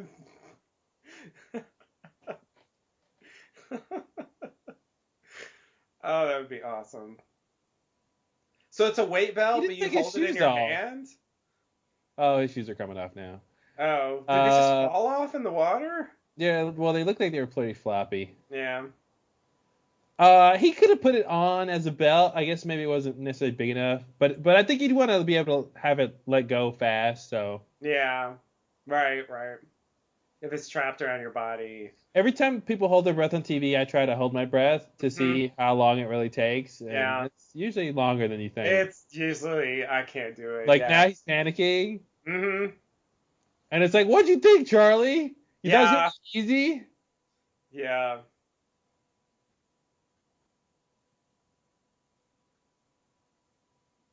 You know, I don't know if I realized how 60s the soundtrack on this show is. Like, the score is so, like, 60s TV. You know what I mean? Yeah, that's interesting. I think of it as just being classic, but I guess that's, yeah. I see what you mean. Definitely. Like, it seems like you're watching, like, a black and white drama or something. Yeah. I like that style, but it is, you don't hear that on a lot of TV shows. Yeah. Except if you watch TV shows from the 60s. All right. Now swim to the room with the switch. Yeah, I know, right? If you're not swimming, clearly his prophecy is not true. What? People, huh? TV's Bonnie and Greta. What are you doing here? Oh, Bonnie and Greta. Wow, I wouldn't even remember their names. I can't forget. It sticks in my head because there's just something about those names. Wow, lost. There it goes. Perfect. You're welcome, America. Chew on that for a week. Oh, save some room for leftovers. Yeah, wow.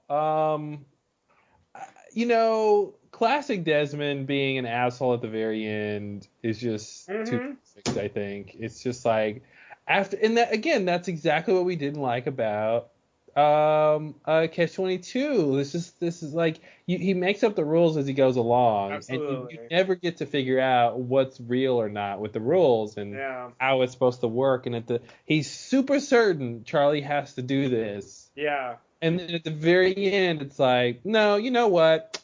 I probably can do it. It's Maybe like, not. why did he say that before? Maybe the reason that I see you dying is because I'm supposed to die. Like, what? That's Yeah. the stupidest thing I've ever heard. Are you kidding? Like, that makes no sense at all. Come Yeah. on, Desmond. You don't believe that. Yeah, no, that's ridiculous. It's totally ridiculous. Yeah, he's so wishy-washy, and we don't even know what he saw. So we don't know what he's drawing his conclusions from. Mm-hmm. And so it's like it's very frustrating, I think, for the audience to just deal with his, dithering. Yeah, it is. It's very frustrating. Yeah, I love how Charlie makes his greatest hits, and it's not gonna matter. Mm-hmm. Like nobody even saw it but us. Yeah.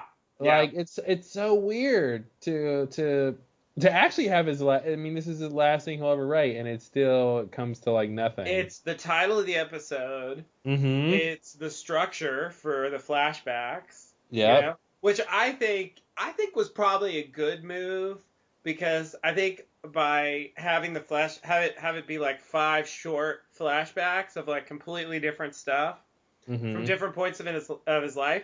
Like, I think that's a good idea rather than trying to do a conventional Charlie flashback, because like I think they were out of material for that.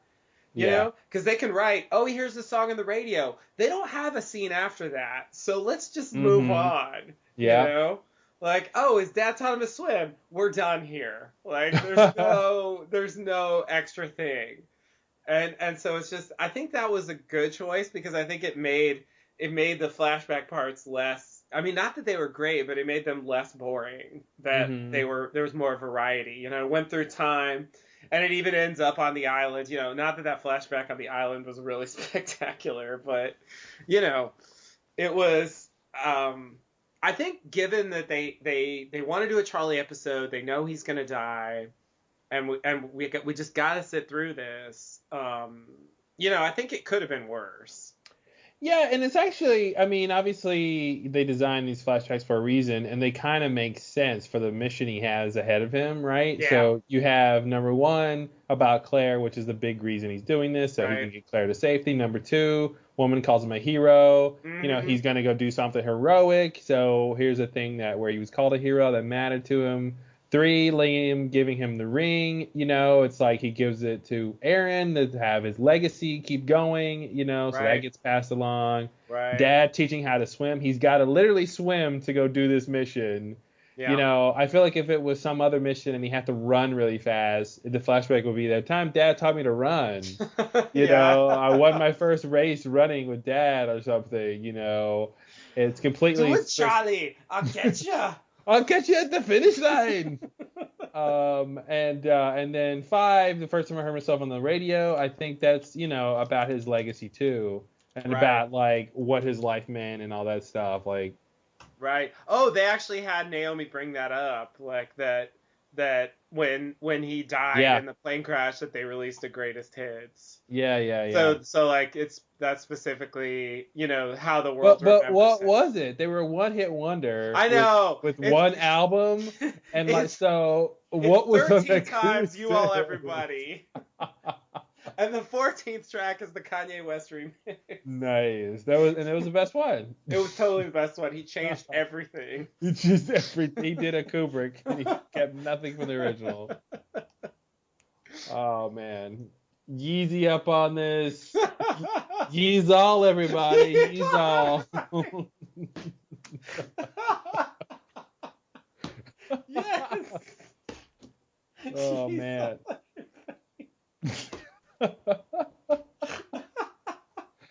Man, where was that when we needed it?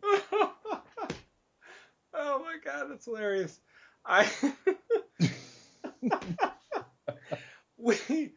Woo man, yeah, we couldn't really make that joke back then. That's yeah.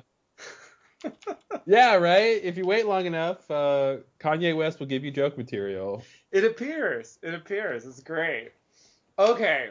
So I got some business here. Uh-oh, there's some Um, business, capital B. if you wanna address other stuff, go ahead. I can come back to this, but I No, do let's get have the some business. business out of the Okay, way. so there was a scene that like we kind of talked over, and so I didn't quite catch it. Between Ben and Richard. Okay. Um, Richard? it seems to be, yes, Bitchard.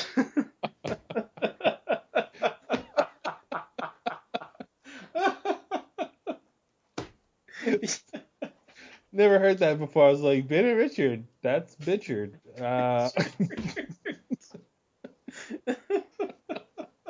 It's like the worst. Anyone with that name you do not want to talk to. Yeah. You have a next appointment with Bitchard? Okay, no. Yeah. Cancel that appointment. Yeah, you're gonna have to talk to Bitchard about this one. Is there No, any I'm other good. way? Yeah.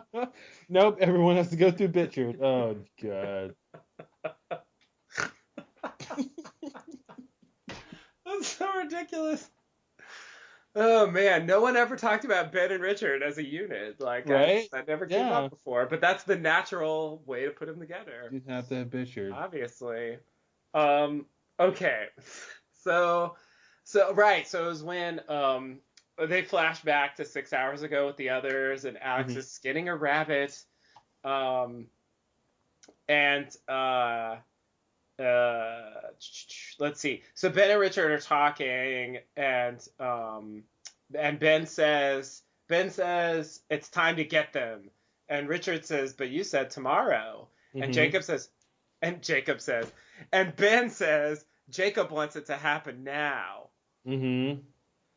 Um, Richard says, look what happened out there. Did John see ellipsis? Uh-huh.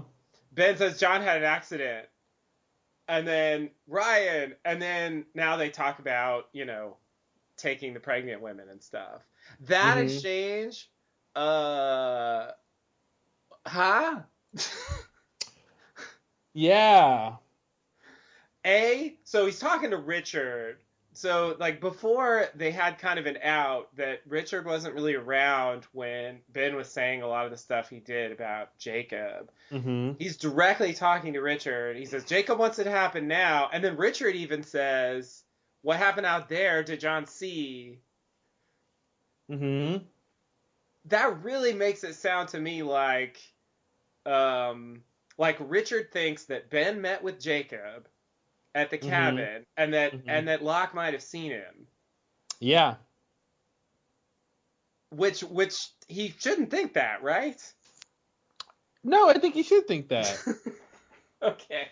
Well, All right. because that's the I mean, from my perspective and understanding from what's going on kind of at this point is that's the well, okay, there's two ways to look at it. Is Jacob really there or not, and who's really there? If it's Jacob or Man in Black, whatever. But Yeah. I think on the surface, Ben has a ruse, right?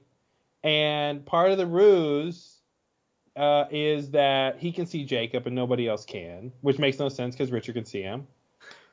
But And really, anyone can see him. He's not invisible usually. he's not invisible.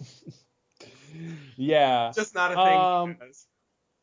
So I think he wants to ask the question, did John see Jacob? Yeah, that seems like the obvious Yeah. interpretation. Even though obviously I Now, don't believe it, but now,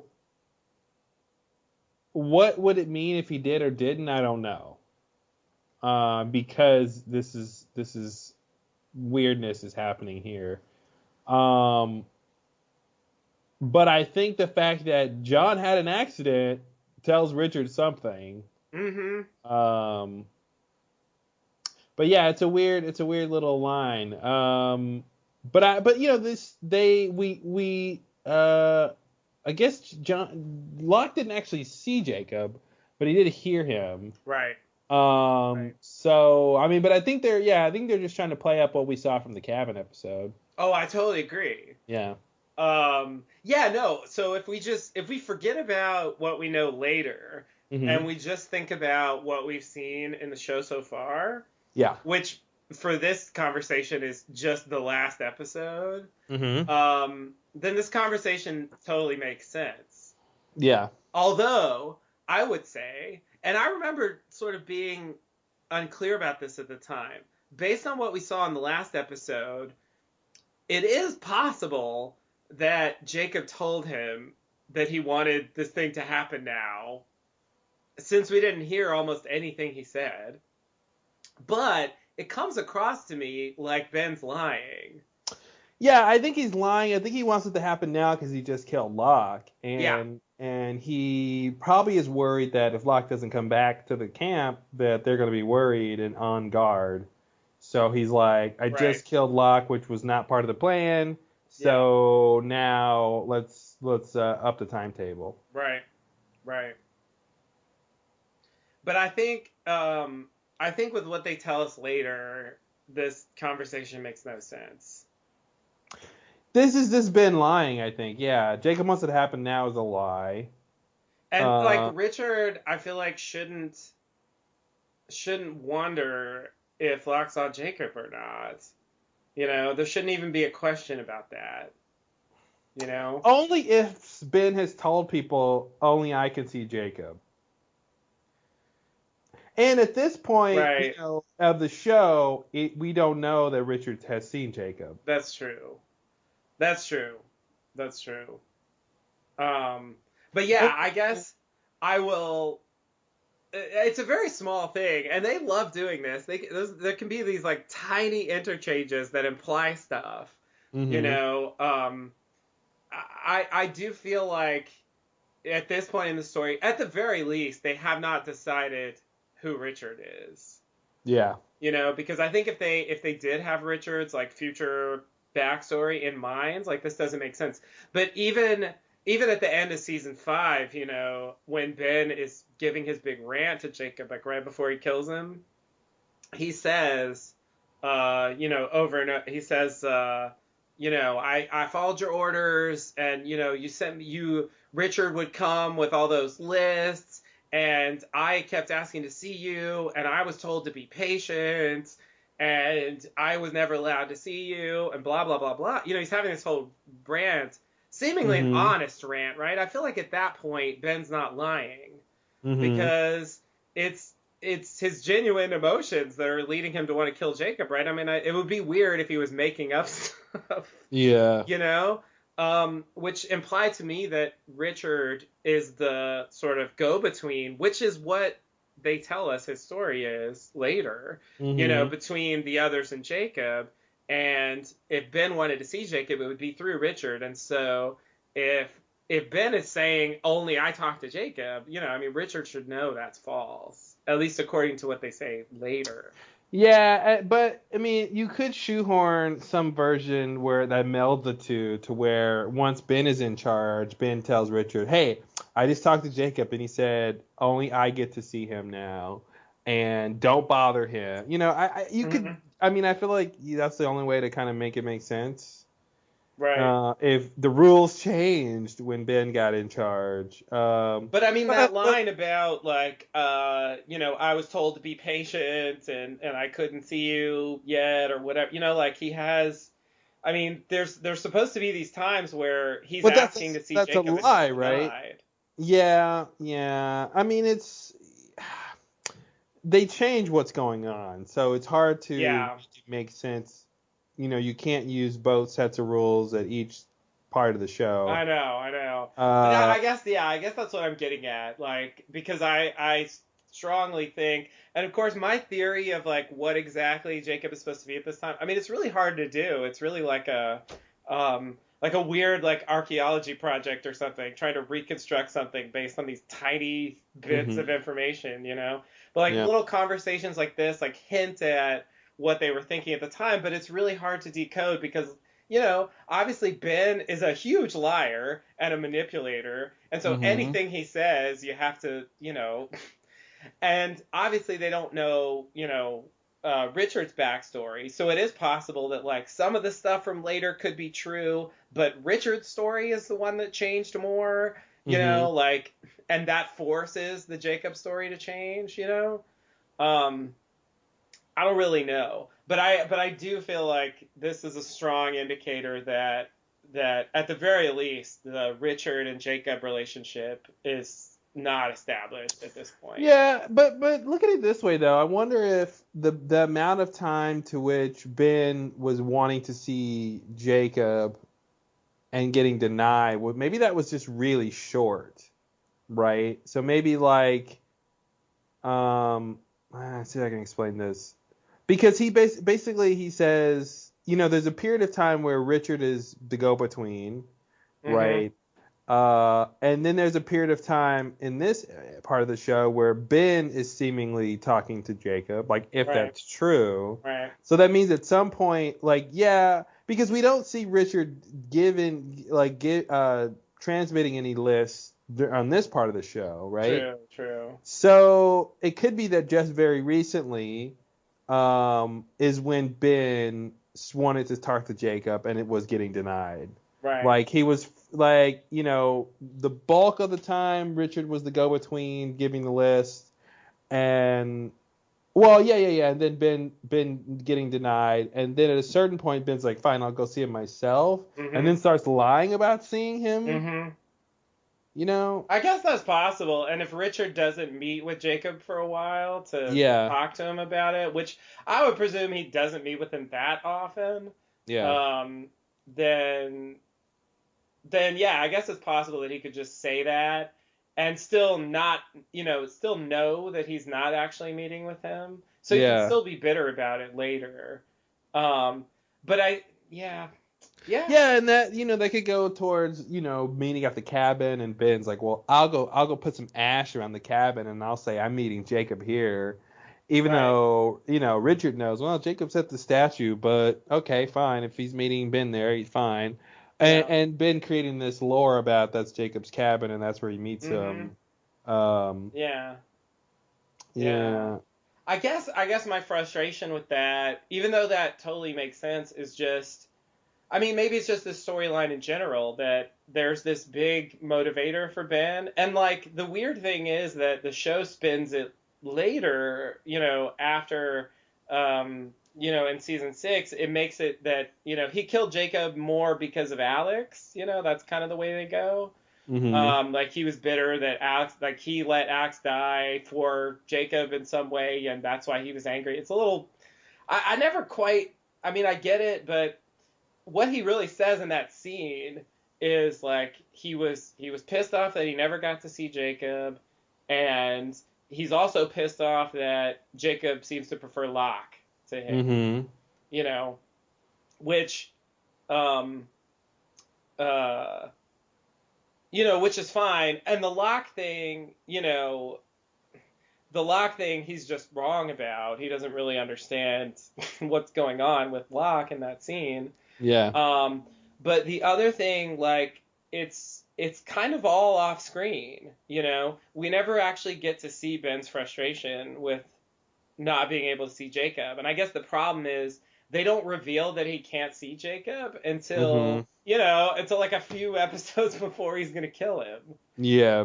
So the whole time, like, he's pretending to see him. That's all we get to see. We never get to see him being frustrated that he can't see him. Yeah. But then it's supposed to be a huge motivator for him. I guess it doesn't play as well for me that it's so hidden, this story. Well, I think the motivation comes towards the end, right? When it's like, after all this time and you still never talk to me. I think he was motivated by other things for the bulk of his time on the island. But, at the point at which, he becomes leader of the others, he does the purge, he's, trying to solve the pregnancy. He's doing, half, I think, what he thinks Jacob wants and half what he wants. More like probably 10%, 90%. But, and then once Locke becomes the leader of the others, I think that's probably when Ben's like, okay, I've done all this work and you've never acknowledged me. Like I think before that time, I think Jacob could have still stepped in and patted Ben on the head, had been fine, but I think that was a point of no return where, okay, now Locke's in charge and he gets to demand to see you and I never got to, like that, so I don't think it was like a motivation this whole time. but at that point he can look back and have it fuel his motivation because it was so long that he never got to talk to him. Right. Right. Well, but the tragic thing about that is, A, it's not even Locke. Mm-hmm. B, Locke being leader of the others, like a lot of the reason why that becomes possible is also, the Man in Black's manipulations. Mm-hmm. He sends him on the time traveling thing. He's the one that Locke actually meets with in the cabin, and so when Locke says Jacob sent me, he means Man in Black. Yeah, it's weird that Ben's complaining that Jacob never paid any attention to him, but it's like, but you got a lot of attention from Man in Black. Yeah. Yeah, totally. Tons. Here's a deity that wants to talk to you, buddy. Like, he's all over you. Yeah, absolutely. Yeah. Absolutely. But in a way, like Locke could complain just as much as Ben that Jacob doesn't pay attention to him. Yep. You know? I mean, Jacob does go to him once to touch him, to draw him to the island, but he does not, interact with him at all. Mm-hmm. So it's sort of like if Ben really knew, he really wouldn't need to be jealous of Locke about that. Yeah, and that's what makes all that part of the show when he kills Jacob weird. It's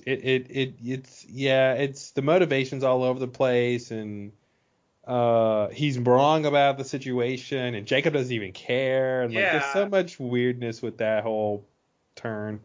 Yeah, it's a mess. Yeah, it's a mess, and this scene is just like adding to it for me. It's just like I can't even believe they're having this conversation. Well, here's the thing though, like even the John C, like it's you could split hairs and say is he saying that was John able to visibly see Jacob, or is he just saying did Jacob show up? Right. Because the weird thing is that Ben decided to take somebody to see Jacob. Right. Which has never happened before. Right. So it makes sense that Richard asks about it, but yeah. It calls into question the whole who if he's visible and what that means. Mm-hmm. And, yeah, it's really strange because Jacob we don't really see him later. Even Man in Black, I mean, if he's there, he's there. There's no I only appear to. It's like Hurley and the Ghosts. Yeah. Where he's the only one who can see them. Yeah, I mean, the Man in Black can transform himself into other people and like animals sometimes, I guess, and so I can kind of buy that he could maybe make himself invisible or like he's floating, he's a fly or something, like some weird. Well, but that's different than being in a human form, but only certain people seeing that form. Yeah, you're right. That's there's hiding, but then there's like, okay, he's a person. But only certain people can actually see him. Every time if he's a person, everybody can see him. Yeah. No, I agree. I don't think it's totally consistent. Of course, a lot of the Man in Blacks, qualities or whatever are developed later. So if they wanted to, they could have said he can make himself invisible. Yeah. They just didn't really portray that.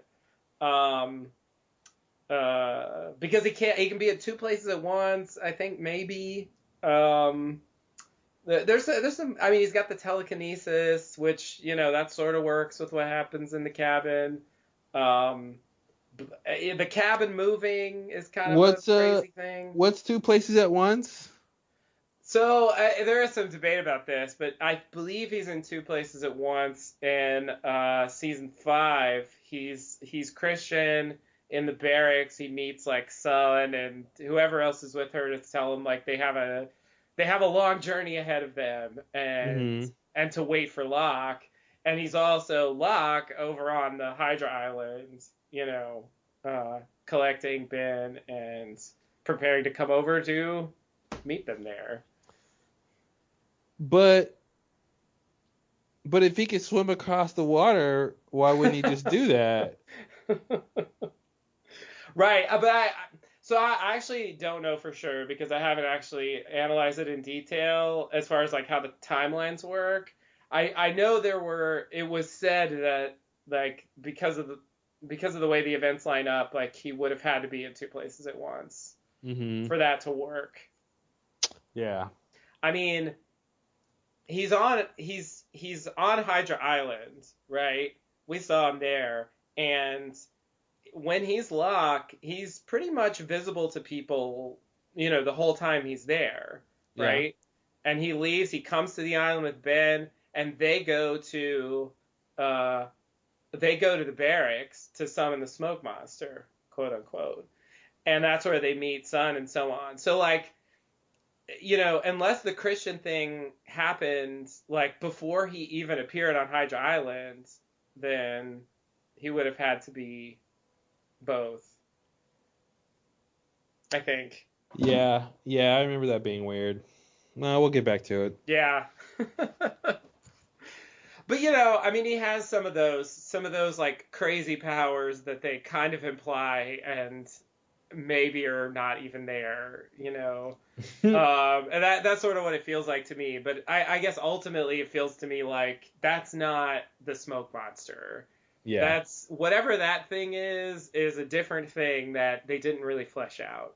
Yeah. The eye and that imagery of the guy in the chair, something there was some idea there that they either abandoned or it morphed into something else. Mm-hmm. It is seemingly worth noting to me that in season 4, when Hurley sees the cabin, which is coming up, it's Christian in the chair that time. Yeah. And I feel like that's signaling part of the morphing of that idea. Mm-hmm. And how it kind of changes into Christian being in there. And once Christian, and Christian being Smoke Monster at this point in the story does make sense, I think. Yeah. Whereas like invisible prop master guy, who says help me, not as much. Help me with the props. And Ben doesn't even mention that. If he really thinks that, and I believe that he really thinks that was Jacob, Mm-hmm. then it should be important, his message, right, to Locke. Like he told Locke, help me. Like, but I guess he doesn't want to tell Richard that because he tried to kill Locke, or Yeah, and I think he doesn't. It's like it's really strange where it's like Ben is following Jacob, but he doesn't. But if when Jacob tells Locke, help me, Ben's like, no, I'm not gonna let him help you. I'm gonna kill him. Mm-hmm. Yeah. It's like that can't be what Jacob wanted. Yeah. Well, I hope he helps you. Yeah, it's weird. He's totally devoted to Jacob, but he's like, screw what Jacob said. Yeah. I'm killing you. I don't give a shit. Yeah, it's really weird. It's really weird. It's really weird. How that makes any sense. Yeah, and then what is he gonna tell? Oops, sorry, Jacob. Locke just fell in a hole. I don't know what happened. What was about that help you needed? I can help you. Exactly. I think with what's in the show, it's borderline impossible to like fully understand what they were thinking at this time, or going forward with the storyline. Mm-hmm. And at what point what things are in place. It's probably just down to them saying it at this point. Yeah. I feel like that's the only way we'll ever find out for sure, because of their way of writing, and I feel like their way of writing really saves them a lot with storylines like this, because they write things in such a way, that a lot of what happens is dependent on the interpretation of the characters. Yeah. It's dependent on the characters manipulating each other and lying, and a lot of what they show is deliberately vague. Mm-hmm. And so, like, when you write in that style, it's really easy for an idea to morph into something else than what you started with, and like with relatively little backlash, you know. There's the con because you don't have to retcon a lot because you didn't specify anything. So Yeah, exactly. Like that commentary line where Damon's like, you know, Jacob has some powers over Ben and Ben has some powers over Jacob. Like that idea, not in the show.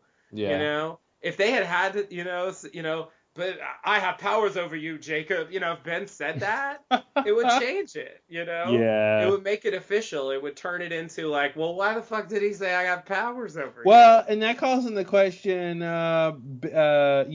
did Ben trap Jacob in the cabin, and Mm-hmm. that's who said help me, Help me. and Yeah. yeah, Absolutely.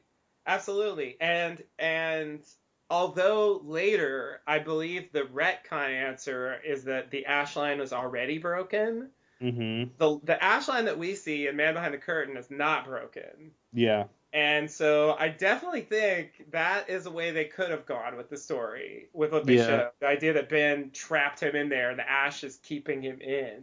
mhm, I could see him doing that. yeah, for sure, Um, but yeah, obviously it's weird to even think about because it doesn't make any sense with what they do later. yeah, But yeah, so far they could have gone down that road if they wanted to. And mhm, that's the thing with Ben, you know, and Ben's the perfect character to like change gears on because he's so yeah, he's like you can never trust anything he says, and he always seems like he knows stuff, you yeah, know, and so you can have him know stuff or not. yeah. He could just be lying. He could be telling the truth. You never really know, Yeah. and yeah, you don't know to trust him or not. Yep. And that's why, you know, he started off as like a one-off, like 3 episode character. And Mhm. then he turns into the leader of the others, you know? And then, like, that whole thing, it works just fine because the way they play him is so open to various possibilities. Yeah. You know, you can put a character like that in anywhere because those definitive statements are just not. You know, how can he make definitive statements? I mean, anything he says could be a lie Yeah. or some kind of manipulation.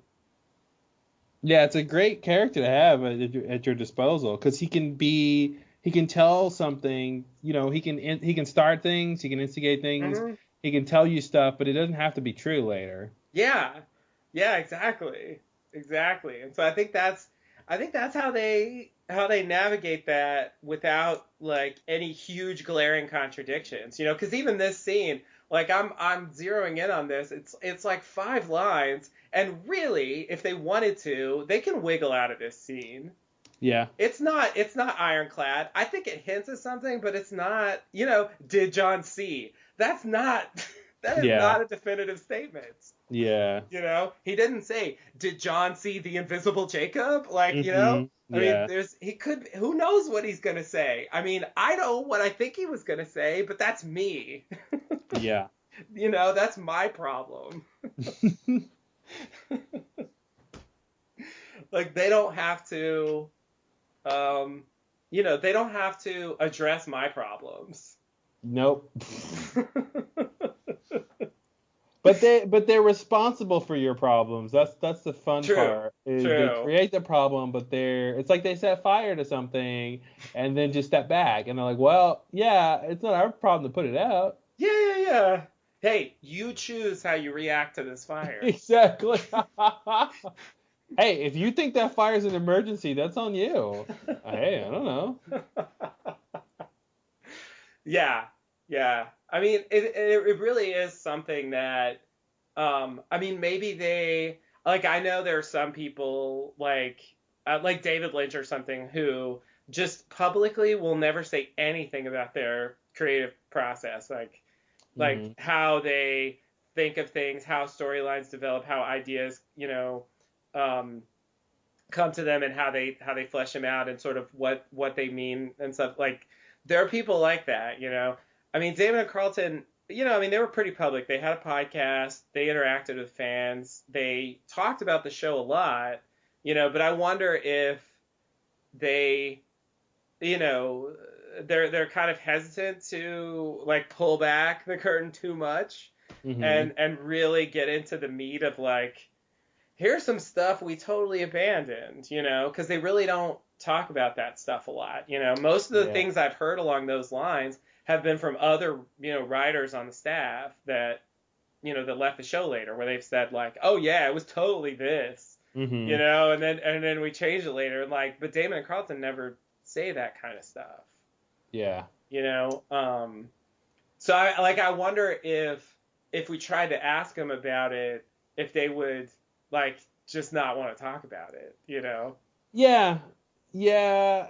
My thought would be so much time has passed that if prodded, they would just say certain things. But Mm-hmm. yeah, it's an interesting question. I don't know if That would be my hope. Like enough distance from it, they could just, let go. yeah, we're the ones who are telling them they need to let go. yeah. Exactly. Oh, How do you perfect. like it? Hey guys, we just want to say after doing 200 podcasts that it's come to our attention you need to let this go. We really think you need to let go. Yeah, you need to let go, guys. And the way you need to let go is by telling us what we want to do. Yeah, exactly.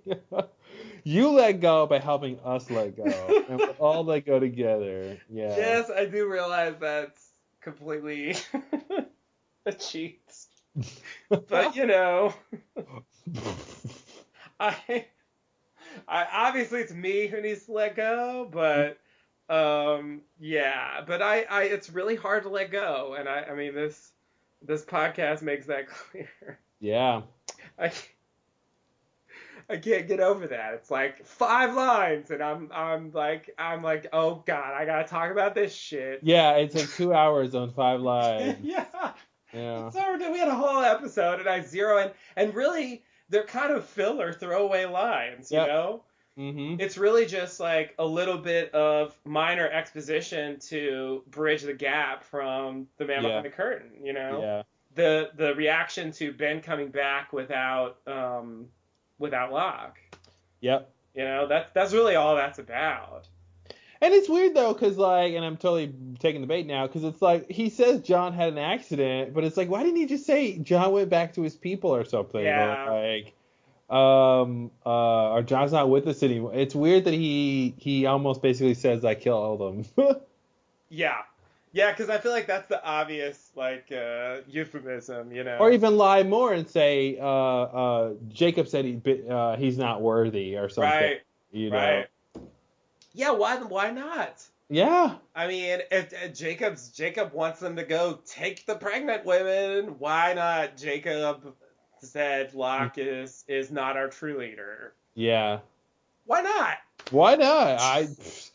Yeah, let's talk an hour about that. I don't know. It's so weird. It's such an easy. If you're gonna lie, if you're just gonna make up shit that Jacob said, yeah. Yeah. Why not say we shouldn't trust him ever again? Yeah. Yeah. It's sort of like, what harm could that do at this point? That like lying about other stuff, Jacob. Well, yeah. It's like now it's weird he didn't say that. Yeah. That's what I'm thinking. It's like, well, if you're gonna invoke Jacob, like, you know, do it for real. Yeah. Which yeah, I mean that really should be covering his tracks. He shoots Locke, tries to kill him, and then he'll just tell the others that Jacob said he wasn't worthy, and Locke is back with his people or something. Like he's back with the Losties. Like. Yeah, why not?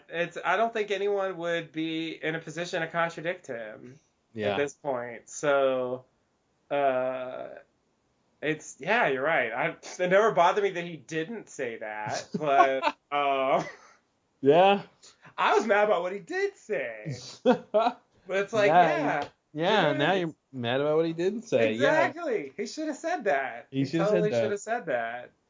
John had an accident. Like that's what he's gonna say, and then move on.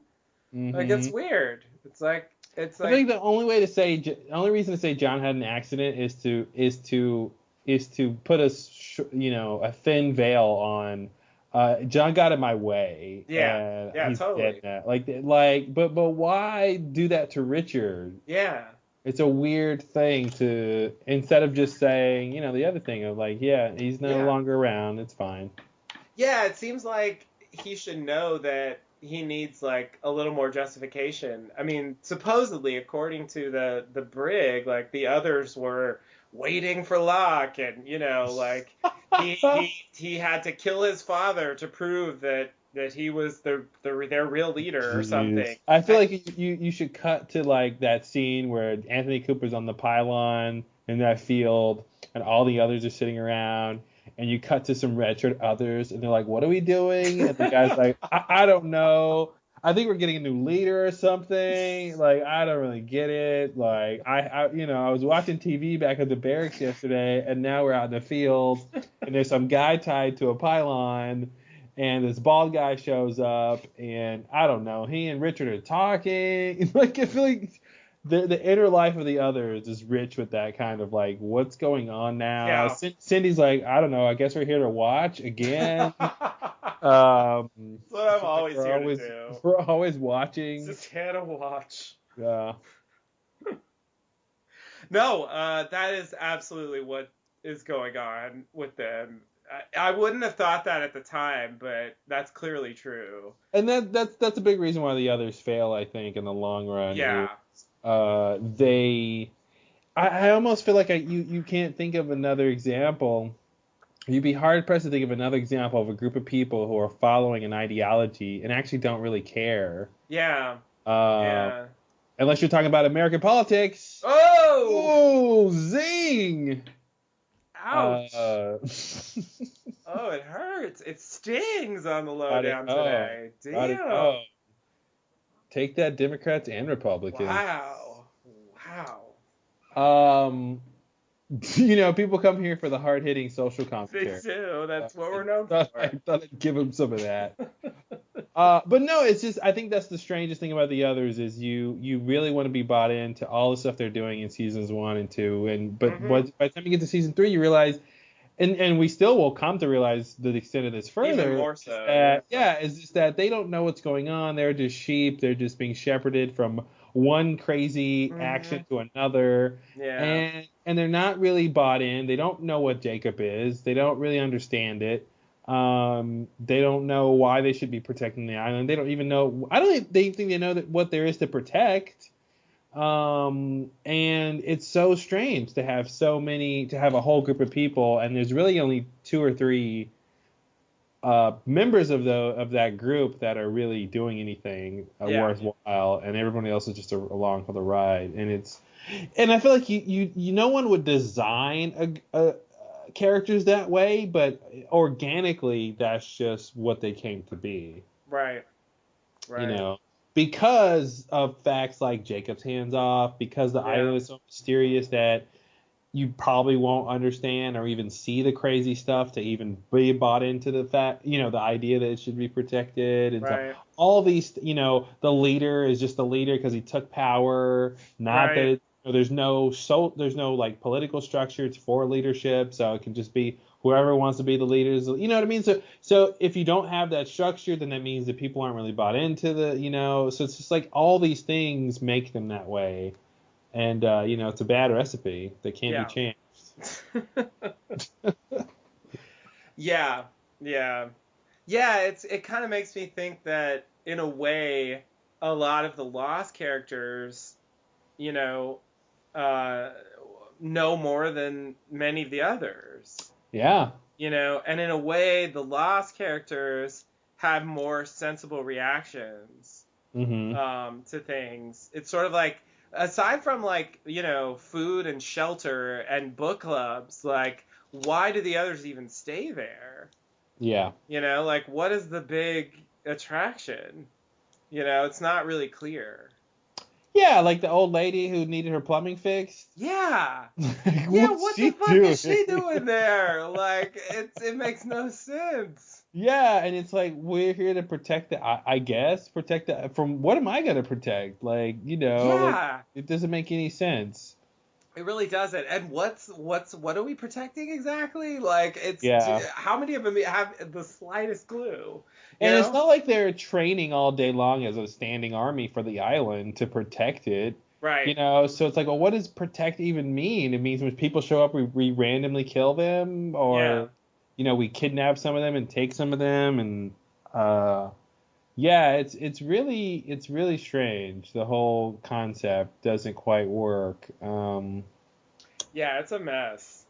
It's a mess. And you know, on the surface, if you throw out the details, like, I mean, I like the idea of, you know, this group that is, you know, they live on the island, they serve the island's protector, and you know, they have access to all these crazy things, and they um you know, they just kind of you know, do all this stuff blindly in like sort of a religious way. Like that's Hmm. kind of the idea they're going for with them. Yeah. But I guess the weird thing about that is like they have this all-encompassing, this powerful religious zeal that makes them follow this character that they never see to do all these crazy things all the time, and yet it seems as though they're not really that into it. Yeah, and I feel like they've never been convinced. You know, I almost think there's probably some version of the show early on where, like, in order to become an other, you had to be judged by Smokey, and then if you pass the Yeah. test, then you can become an other, and then you know, but by passing the test and Yeah. seeing the smoke monster, that convinces you that something interesting is going on the island, and that Right. convinces you of the power of Jacob Yeah. if this smoke monster is part of Jacob's whole, you know, Oh. hierarchy of things. Oh man. Did I That just blow your mind? you just blew my mind. That actually makes a lot of sense. You know, I never thought of that. That's so logical because that's something that's bothered me a lot. You know, the idea that Ben comes back and he's like, I need to be judged by the smoke monster. You Mm-hmm. know, like, huh? Like, who told you that? Like, what? That's your Jewish grandmother? Huh? Yeah. Yeah, it's like it always bothered me. And Ben's summoning chamber for the smoke monster. Yeah, yeah, Um, and you know, the judgment and the idea that they take good people, you yeah. know, like all that fits together pretty well actually. And it Mm-hmm. makes me think that yeah, that seems like a story they totally could have gone with, that before you join the others, the smoke monster will judge you. Mm-hmm. And if you don't pass, then you don't get any others. And therefore, yeah, once you join, you've seen some crazy shit. Yeah. Absolutely. And that's part of what will motivate you to deal with these crazy people and, you know, these strange situations. Like, you know, there's something to all this, Yeah. you know? Yeah, that's really interesting. I almost want to feel like that's an idea they had and they just Yeah. didn't go with it for obvious reasons because of what the smoke monster turned out to be. Yeah, I'm writing that down as a question if that was Smokey's original function as a way to judge Yeah. good and bad people. Yeah, that's really interesting. And I'll throw that in as I want to throw that in as a little side thing, side story. No, what am I trying to say? I want to attach that to my theory that Jacob, the original version of Jacob, the leader of the others, for him, the smoke monster was some kind of servant or Oh yeah. sidekick or something. Because I really think that's what they were trying to portray Mm-hmm. with Christian in the cabin with the eye of Jacob, you know. Yeah. And even speaking for him, even as late as that, I think it's still possible. Obviously, into season 5, it's not possible anymore. But uh, if the smoke monster served Jacob, it would totally make sense that he would judge the others, Yeah. you know, among probably other things. And Yeah, yeah. actually, I also could put in the fence, the Dharma fence, since they were at war with the others. Oh yeah. You know, keeping out Smokey, you know, if Smokey is, you know, in a way like connected with the others, then like I could see that even being tied in. Yeah, for sure. You know, I guess I never took that far. I always imagined Smokey working for Jacob, but I didn't think about what that means for the others. Mm-hmm. Yeah, that's a good question. Wow. Wow. I'm just constantly blown away. It's great, but it's also disconcerting that we keep coming up with stuff that's like, man, maybe it's that, and it just like reinvigorates this crazy passion. True. Yeah, no, I mean that's and I get, I think that's part of the intriguing part of the show is Oh, it's definitely. this puzzle you get to put together yourself, and it's like it's hard to put together for various reasons, and part of the reason is like the pieces are missing and the Right. pieces are mangled And they and changed over and they time. intentionally gave you bad pieces that don't Yeah. fit this puzzle, and so Yeah. when you can make something out of what's there, it is really gratifying if you can make some sort of picture. But yeah, no, I was just thinking along the lines of like it just doesn't make any sense to design the others the way they get presented over the course of the show. And it's like, Yeah. well, you wouldn't design them that way. You'd Yeah. start step by step, and the first step should be how are these people bought into the ideology, that the central ideology that the island needs to be protected. Jacob is protector of the island, Mhm. and he needs people to help him protect it. And what does that really mean? And how do you decide who these people are? And how do they know they should do this besides being told? And it's like, Yeah. yeah, if you have Smokey around and he's judging people, then they should be using him to judge who's good and bad. And you can kind of go from there. And it's like, but yeah, that's anyway. That the larger point was that the others just kind of fail. Much like I think on a micro level, the pregnancy storyline fails. I Yeah. think on a macro level, the others as a group just fails. Yeah. And There's some good characters in some it, good but characters and some good moments throughout the show. yeah. But just like, Overall, definitely a yeah, flop. it just does not work. Yeah. I mean, when at the end they don't know why they died, they don't know what they're dying for at the end of everything, Yeah. Yeah. and they're just willing to like follow their leader's arch nemesis, you Yeah. And know. their old leader is just firing artillery at them, and Oh yeah, I they forgot. just Yeah, with forcing trying to blow them up. Jacob's MIA. Yep. Smoke like Man in Black's like follow me. They're like, I Mhm. guess we will. You're the only one not trying to actively kill us here. Yeah, exactly.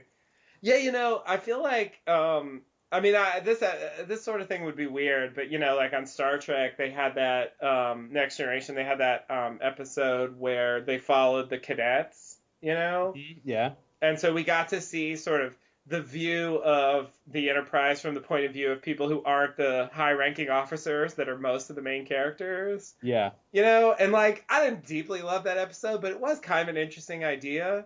Yeah. Like we don't really. It probably would be too much of a digression to have like an episode where we see what it's like to be recruited into the others. Mm-hmm. But I do feel like it should have been portrayed somehow. And I know Juliet's situation had like a specific purpose, and so like it kind of makes sense that she wasn't recruited, in the normal way, quote unquote, Yeah. and that like maybe subjecting her to judgment would be not like they want her to help with the thing. They don't want her to maybe fail some fucking test, and then Yeah. what are they gonna do about Well, and just to put a bookmark on that thought though, like that's all been, right? That's It's not, all been, so absolutely. Smokey wouldn't. I mean, even if Smokey was supposed to judge the good and bad people who can get into the others, like that's not why they want Juliet. Like, Right. yeah, so it wouldn't even apply. That's kind of what I was saying, but I did still wish that, because Ben does invoke Jacob to her multiple times, and obviously most notably saying that, Jacob's gonna save your sister. Yeah. I did always wish that we saw sort of some portrayal of like how Jacob was introduced to her, like what she thought about it, like what did she actually see, sort of how that works. I feel like that would give us some idea of how the others sort of broke into this game. And I think what's strange from Juliet's perspective is like by the time we meet her, she's ready to leave the island. Yeah. She's not bought in. Even Jacob healing her sister, she's not bought into like I need to protect the island. She's like Ben's crazy and we want to leave and he won't let us. And leaving is something we should be able to do. You know, she's not even thinking like Ben's crazy, he won't let us leave, but that's okay because Jacob doesn't want us to leave, so we should stay. Like she's not even bought into it. Yeah. Which is like, why not? Yeah. Yeah, you're right. You're right. I mean, that's a huge thing, right? Like, that's... She's willing to betray the others to help the Losties so they can leave the island. Right. You know? And so, like, how much can she believe in Jacob then? Very little, apparently. Yeah, no, that's a good point. That's a good point. Because basically what happened, I mean, she didn't see it, and she didn't meet Jacob, so I think those things do make a difference. But, I mean, what happened with her sister is very close to what happened with Dogen, you know? Yeah. And he abandons his whole life to go serve Jacob on the island because of that. Yeah. You know, and, like, that's just such a huge difference from what Juliet does, who I think never even gives a second thought to Jacob, seemingly, for the rest of the series, you know, once she leaves the others. It doesn't seem to me that she cares about Jacob. Well, you know Dogen had proof Jacob was real. True. She only has hearsay. Right. And I mean, I would actually like to know if she really believes her sister was saved. Or if at some point, after she sees the video of her sister apparently alive, at some point does she just say, maybe Ben tricked me or something? Right. You know, because it just seems like she loses that motivation. Yeah. You know, because, you know, for all she knows, Jacob could make her sister sick again if she leaves. But that doesn't ever seem to be a concern. Right. Yeah, she's not worried about that at all. Absolutely. Yeah. No, I mean, it is ambiguous whether or not Jacob actually saved her sister, and it's highly possible that he did. Yeah. Obviously. But what's weird about it, and I guess this is lost, what are you going to do, is that is the kind of thing Jacob could do. Yeah. It's a story that they tell with almost the same idea later, and it really did happen, you know? And so it's weird to use as manipulation a story that like really could be true, but I guess maybe isn't that the best manipulation? Why it works? Yeah. Yeah. No. Totally. Yeah. That's like when you're trying to trick somebody, you know, and you show them, hey, here's a piece of gold I found in a gold mine. Don't you want to buy it from me? And you know, you show them a piece of gold that's real, and that convinces them your land has gold, but there's no gold there. Right. Yeah, no, I get it. It's just, as an audience member, it can be frustrating because it's like, I don't even know what to make of it. So maybe I feel the same way as Juliet. Like, well, you know, there's no sense, like, assuming that there's some strange deity that might give my sister cancer. Like, it's more pragmatic and reasonable to just try to get away from these crazy people. Yeah. You know, and realistically, that's probably how I would act too in that situation. Because, I would not be hanging around with the kind of nonsense they have to put up with. I mean, for me, like, once they tie up an old guy and they're like, here, cut this guy's throat, like, to prove you're our leader, like, I'm like, this is it, guys. I'm out. This is not my scene. I'm sorry.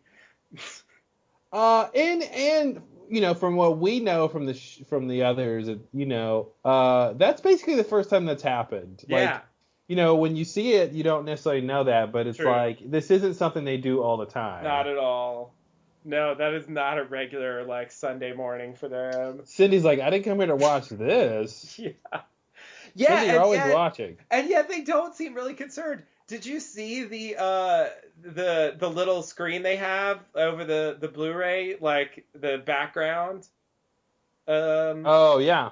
You see, it's like it's Anthony Cooper tied up, And then the background, the others are just like casually camping, like it's the Yeah. most normal thing. Like, should we help that guy? He's gonna be murdered. No one seems concerned at all. They're just Yeah. hanging out in the background, tending to fires. They're like walking Well, inside and what's weird tents. is, we think that this is an others altar or something. Yeah, And we think this is a place that they do this. true. But it's like, no, the only reason that they're here is because the Losties found the barracks, so they Yeah, decided to leave. yeah. This temple, I mean, this ruin, these are ruins from the Egyptians or something. Yeah. And It's a it's really just like, old thing. yeah, and it's Predates like, them. this has nothing to do with the others, and it's so The others strange. aren't even that old. I mean, they haven't been Uh, around that long. They couldn't possibly have built this thing. yeah, exactly. Yeah, no way. Yeah, and it's so strange to, when you're watching the show the first time through, to look at all these elements and be wrong about all your assumptions. Yeah, yeah. You know? I do feel like they invite you to make those assumptions, but they do blame you for them later. Yeah, it's your fault. Because it was an assumption, and Yeah. you can't really deny that it was an assumption. But Yeah. it's You like, thought those people built those 2,000-year-old stone obelisks that they tied Cooper to? Why yeah, would you think that? Like, you're right. Why would I think that? I don't know. fair enough. Because the first time we saw them, they were with the others. Yeah, so what? But like a lot of storytelling is built on the audience making assumptions. Yeah, You and know? that's where Lost is different from other shows. Is like they're using Yeah, the assumptions against you. Yeah, yeah, because totally. they know you're going to make certain assumptions. They lead you to make those assumptions. Yeah. They go, "Oh, why did you make those? Why did you think that?" Yeah, they draw your attention to it, whereas Uh, usually the point of having you make assumptions is because they want you to think those things are true. yeah, Like that's why they do that. They're leading you in that direction because not because they want you to realize that you made an assumption and that it could be wrong, yeah. but because they're trying to convey information to you so you understand their plot. Yeah, and making the assumptions is part of what you need to do to understand the story and Yeah, to go faster, so they don't have to spell exactly. out every single thing. And Exactly. yeah, Yeah, and I guess I never really realized before Lost, like how critical that is for pretty much any story. There are Mhm. always moments where you as an audience have to make assumptions about what the characters are thinking, about things that happen off screen, about any Mhm. number of like connections, what certain characters mean when they say certain things, like there's tons of that built into any story. But Yeah. it is true that rarely do they make that like a focal point of the presentation, that the audience has to like turn that on themselves Mhm. and realize that they're doing that, and also the characters in the show themselves are doing that, and so we are all caught in this Yeah. web of assumptions. Yeah. And some Web of of them, Assumptions was the original title for Lost. yeah, exactly. And some of them might be true, and some of them might not be, and most Mhm. of them we'll never even know. Yeah. And like, thank you, good night. Like that's Yeah. life. There it is. There's your show. It's really weird. It's really weird. But this little thing that they took the time to film like quite a bit of, really makes it look like the others are pretty not phased by this situation of Yeah. Anthony Cooper. Well, and then they're about to go murder. They're about to go storm the Yeah, Losties and like yeah, kidnap people, and it's like we don't know what they're capable of. And what's strange is just to know that they're just being dictated to by Ben. They're not yeah. necessarily wanting to do this stuff or even knowing why they're going to do it. And by the way, why would the others want the pregnant women?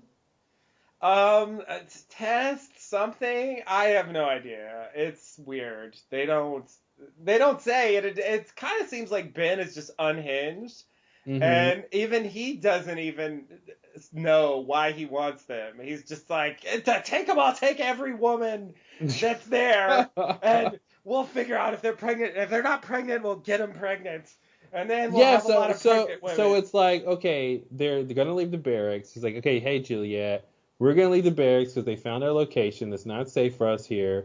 We'll leave you behind. You pretend you're defecting, but you're really gonna be a spy. You go and figure out who's pregnant.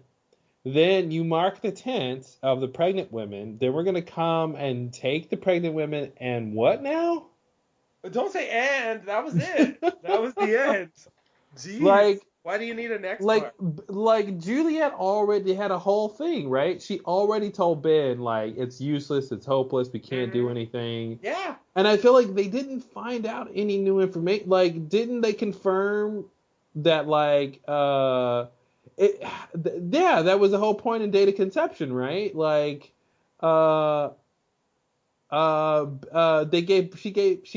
she conceived off the island, right? Son, yeah. No. She conceived on the island. That was the point. Oh, that's right. She conceived on the island. With Jen, yeah. Oh, I was thinking the fertility thing meant it was off the island. No, okay. No, it's odd because it made Jen's like sperm count get higher. That's right. So her being pregnant, but that is okay. Yeah, that's my point. Is like they haven't found out any new information, right? Right. That's going to give them any ideas of how to fix this. So even her conceiving on the island doesn't mean anything. Right. That wasn't their problem. My point is like between the point at which Juliet's like, I want to go home, we can't solve this problem, Ben says no, up until the point where he's like, go find more pregnant women. What has changed that she's gonna do anything different with? Right. Or at least from his perspective, because she has an excuse of saying, well, I think he's crazy. Nothing's changed. That's why I'm defecting. Right. Because he's crazy. But I'm like, from his perspective, like, yeah, what does he actually want? Like, more test subjects for, and then what are you going to do? You're going to kidnap pregnant women, and you don't think the Lossies are going to come after you? Mm-hmm. Like, they're not going to spend the rest of their time trying to find you guys? Yeah. Well, I mean, he even, it was even worse. He was just like, take all the women. Take them all. Yeah. Yeah, he was like, because Richard's like, moving at this schedule, Juliet may not be ready. What if she hasn't had time to? And take all their women, and we'll sort out the ones we need later. Yeah, wow. And if the men get in your way, kill them. And it's just like, it just seems like he's lost it about this pregnancy thing, which is really hard for me to believe because I don't think he gives it a second thought after this season's over. Yeah. He's not, when he's like sitting, in the barracks with Locke in season 4, I don't think he's sitting there like worrying about the pregnant women. I think they needed for Ben to say, Jacob wants me to solve this problem. That's the big thing missing to me, is like he's so obsessed about it, and we know he's obsessed because of his backstory and how his mom died, but in terms of like when they're in this situation and it's like, I'm gonna go above and beyond, I'm gonna take all their women, if their men get in the way, we're gonna kill them. It's like he should only be doing that if he thinks that's what Jacob wants. Yeah. And if he thinks that, why does he think that? Mm-hmm. Yeah, and obviously, they don't tell us. It kind of seems like it's just him. Yeah. And yet, since he drops it after this, it's like he reaches this fever pitch of like, fuck it, I'll do anything to get all the women here now. Yeah. To like, I don't think he says word one about it after this season. I think he doesn't care about the others anymore after this season. Yeah, I think you're right. Even when he comes back to the island, he's not trying to protect the others. I guess in a sense, like at this point, he's like about to break up with the others. Yeah. They're gonna go their separate ways. And that's once he leaves them, he never really goes back to them. It's like Widmore. Yeah. What is about the leader of the others where once they break up, they don't care anymore? That's it. They're done. Fuck them forever. Yeah. I'm done with you people. Somebody else's problem. Yeah, exactly. Good riddance. Yeah, it's weird. It's really weird. So it should have been more defined, the motivation, and also why now? What's the urgency? Like, what exactly are they trying to accomplish? Like, that should be defined definitely.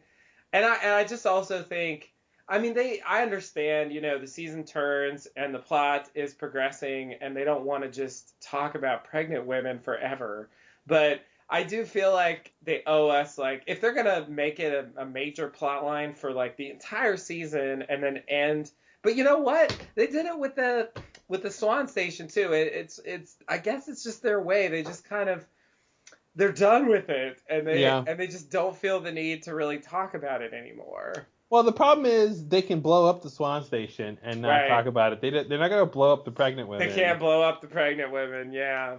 So it's like the issue is still around. They just don't talk about it, so it's a little bit different, Yeah. Yeah, it's a good point. But yeah, I think there's like a huge missing piece there. Yeah.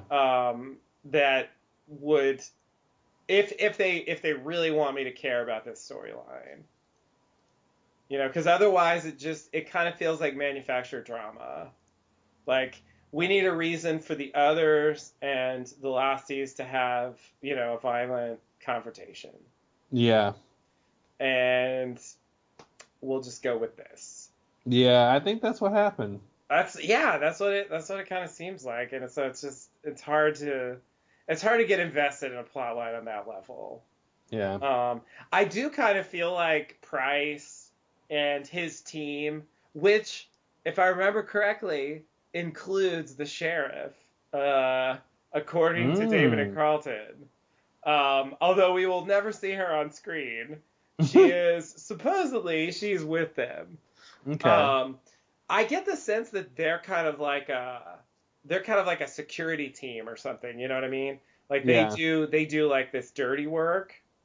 Yeah. And then like a lot of those others, that you see in the background of this thing on the Blu-ray, for example, like, wouldn't be going on missions like that. Yeah, they're the grunts. They do the chores and, like, move stuff when they're moving. But exactly. They're not firewood and. Yeah, exactly. I think Zach and Emma are in the background here somewhere. Nice. Pretty sure I saw them walk by. Yeah, exactly. More just like. Basic, your average everyday other. So what ends up happening with Zach and Emma? I guess their fate, like they might have been killed by Widmore. I think that might be what happened, because they're with the others and with Cindy when Widmore starts shelling them. So, I mean, they don't show what happens to them. So, I mean, the most likely thing seems like they got killed by Widmore's artillery. Wow. Which is fucking ridiculous. What a story. Right? Yeah.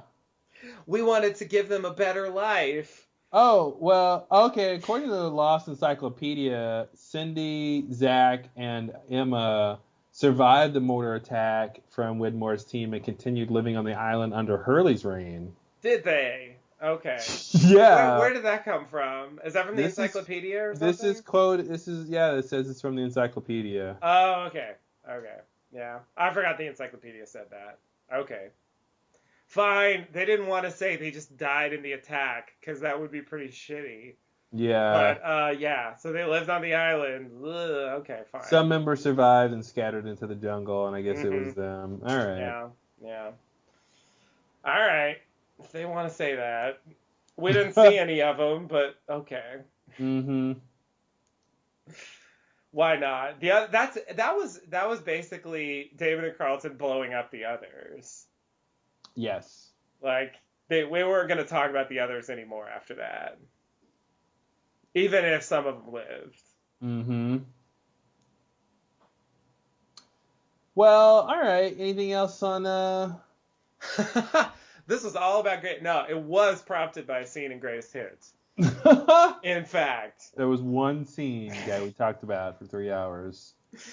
And the others and the pregnant women, I mean that's all very relevant. I mean we're wrapping up season 3, so it makes sense to talk about it. Exactly. We'll move into a bit of a higher gear in the next episode. Hopefully, this episode wasn't the worst. It actually felt more balanced. It sort of reminded me of The Whole Truth, where I remembered it being like only about Charlie, but actually there's a lot of other stuff in this episode. Yeah. That gives it, and Charlie's flashback had some variety to it, and so really it was not spectacular, but very functional episode, I think. Mm-hmm. Gets everything in order, gets all the groups headed where they're supposed to be, and just does the basic job of setting up the finale. So it was okay. It was an okay episode. Yeah. I've seen worse. Definitely seen worse. Yeah, it was okay. It was definitely okay. I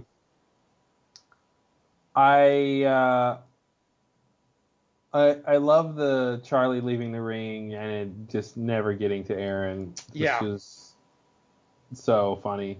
Yeah, and it's like Sun, I think Sun finds it in there, but of course she doesn't even know what it is. So I think she just leaves it there. She just puts it back. Mm-hmm. I think she finds it there in season 5 or something, She's always finding rings. There, you're right. Oh, the ring. But they had the opportunity, Claire's on the island until the end of the show, basically. Yeah. If they wanted to have a character convey that to her and have it get back to Aaron, they could have done it. Yeah. But yeah, they didn't. I mean, Sun, it's on the line, but I think Sun should have recognized that as Charlie's ring. Like, yeah. Did she never look at his hands all that time? Like. Yeah, maybe she did. I guess you don't really know if she recognized it, but she didn't really do anything with it. Yeah. And I gave me the impression that she didn't really know what it was. And that's one of those things that it seems like, why wouldn't they tie that up and have that extra special moment of like, after all this time, it finally gets back to Aaron and Claire and it's meaningful and, it's strange to set up how meaningful it is with his backstory and it's passing it down to all the men in his family and then he leaves it to Aaron right before he goes to die. In the same episode, they're like, oh, not going to get to Aaron. But then later they pick it back up and still don't tie it together. Yeah. It's a strange thing to like, what does that mean? Like, it's such a weird thing not to pay off. It's weird that they don't pay it off, but they do reference it. Yeah. You know what I mean? Exactly. That seems like it should mean something, right? Like, yeah. To point out something and then go, look, we're not doing this thing. Yeah, because it's not like those storylines I was talking about where, they just drop it and no one speaks of it again. Like, they bring it up again, so clearly it matters to them to some extent, but they don't resolve it. So I think an easy pickup for them is also the greatest hits list. Oh, you know? Like, I feel like Desmond should have delivered it to Claire. I mean, they can come up with any number of reasons why he wasn't able to do it, which is fine, but I don't know. I feel like that's an easy sentimental moment for them that I'm surprised they just didn't bother. I think the ring or the letter, one of those two things should have gotten to Claire. Yeah. And it's weird that neither did. Yeah. Yeah, exactly. He's trying to leave her stuff, and it's like, is that a commentary on sentimentality or something? Is it like, there's no use in being sentimental? It's all for naught. It will only be forgotten or lost or unrecognized. Exactly. Yeah. Yeah, I don't know. It's definitely a strange. Especially because, it's such a big focal point in the episode. And the fact that they even take the time in the episode to point out to us that no, Aaron did not get the ring. Yeah. It's like, what? Why? Why would you do that? Yeah, It's exactly. weird. It's really weird. It almost makes me think maybe Charlie should come back or something. Like, he can't die because Aaron's not going to get the ring Mm-hmm. otherwise. Yeah. Yeah, it's really weird. It makes that whole thing seem unresolved. It's even weird Charlie didn't tell Claire he's giving it to Aaron. Like, that would have been Yeah, special to her. Like, yeah. He didn't even say anything. He just like dropped it in there and aside. what did he think was gonna happen? That the baby was gonna pick it up and put it on its finger? Yeah, I know. It makes I don't even know. It's really strange that he didn't say anything. Because he knew they were leaving. So But I guess like he didn't want to tell Claire about it because he thought it would. That's right. He wasn't. Yeah, he wasn't. He didn't want her to know he was saying goodbye. Exactly. I see. So he wanted to go off and be heroic and die, and then she'll find the ring and then realize that he left it, and Yep. like, okay, that makes sense. I think that's the idea, but of course that scene never happened. Yeah. Because I don't think she ever realizes that he left a ring. Yeah. Wow. So yeah, maybe they just don't want Claire to realize that Charlie is going to be like in danger and like could die on this thing, and that's why they have the ring get left behind. Say that again. Like they don't want Claire to find the ring and realize that Charlie. But if she found it, wouldn't she just say, "Oh, oops, Charlie forgot his ring"? Yeah, she could say that. That's true. Charlie. That actually sounds like something she would say. Yeah. Yeah, I don't think she would see the ring and go, "Oh, he left this as a memento because he's going off to die." Yeah. I see You what you're know. saying. Yeah. But all right. Well, I'm looking forward to the next episode. We'll finally wrap up season 3. Hell yeah. It's been a long adventure, but we're gonna get through half of the show here, and I think we have less episodes ahead of us than we've done. So Yeah, because seasons are shorter. Yeah. Yeah, so we're more than halfway through, which is nice. Yeah. Woo! So we got to get through 3 more seasons, hopefully in the next year. Yeah. No problem. And then we would have that would have been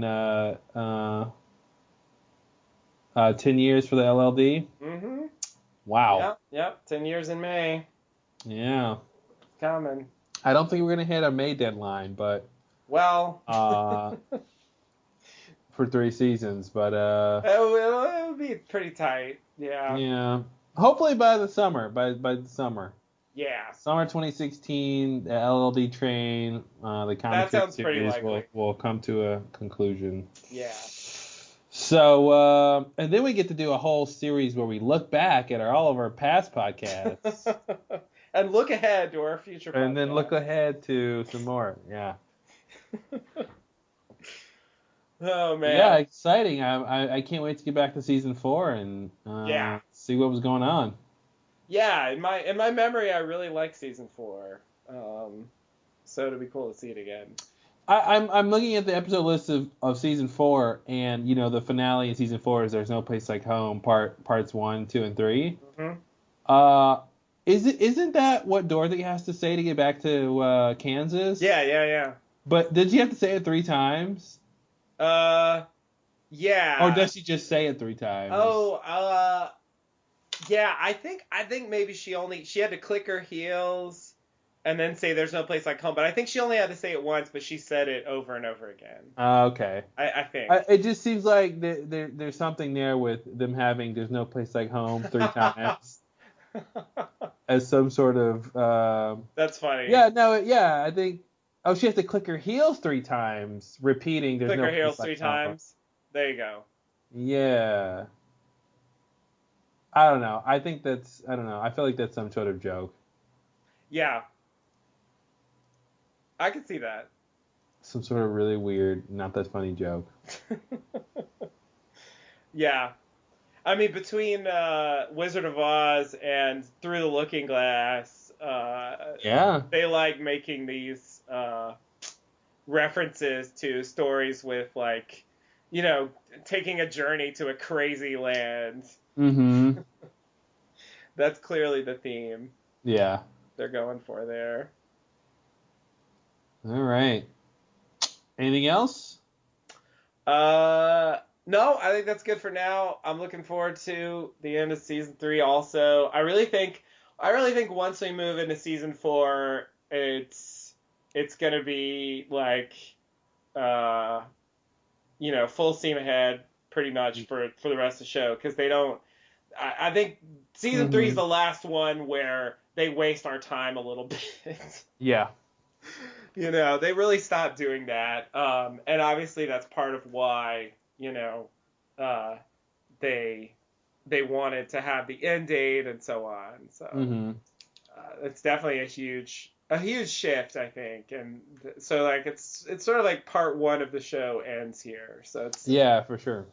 It makes sense that the it's old version of the show. Yeah, exactly. Beach camp, a lot of those things that have become lost staples, like are never really the same again after this season. Yeah. All right. Well, until next time, thanks and namaste. Namaste and good luck.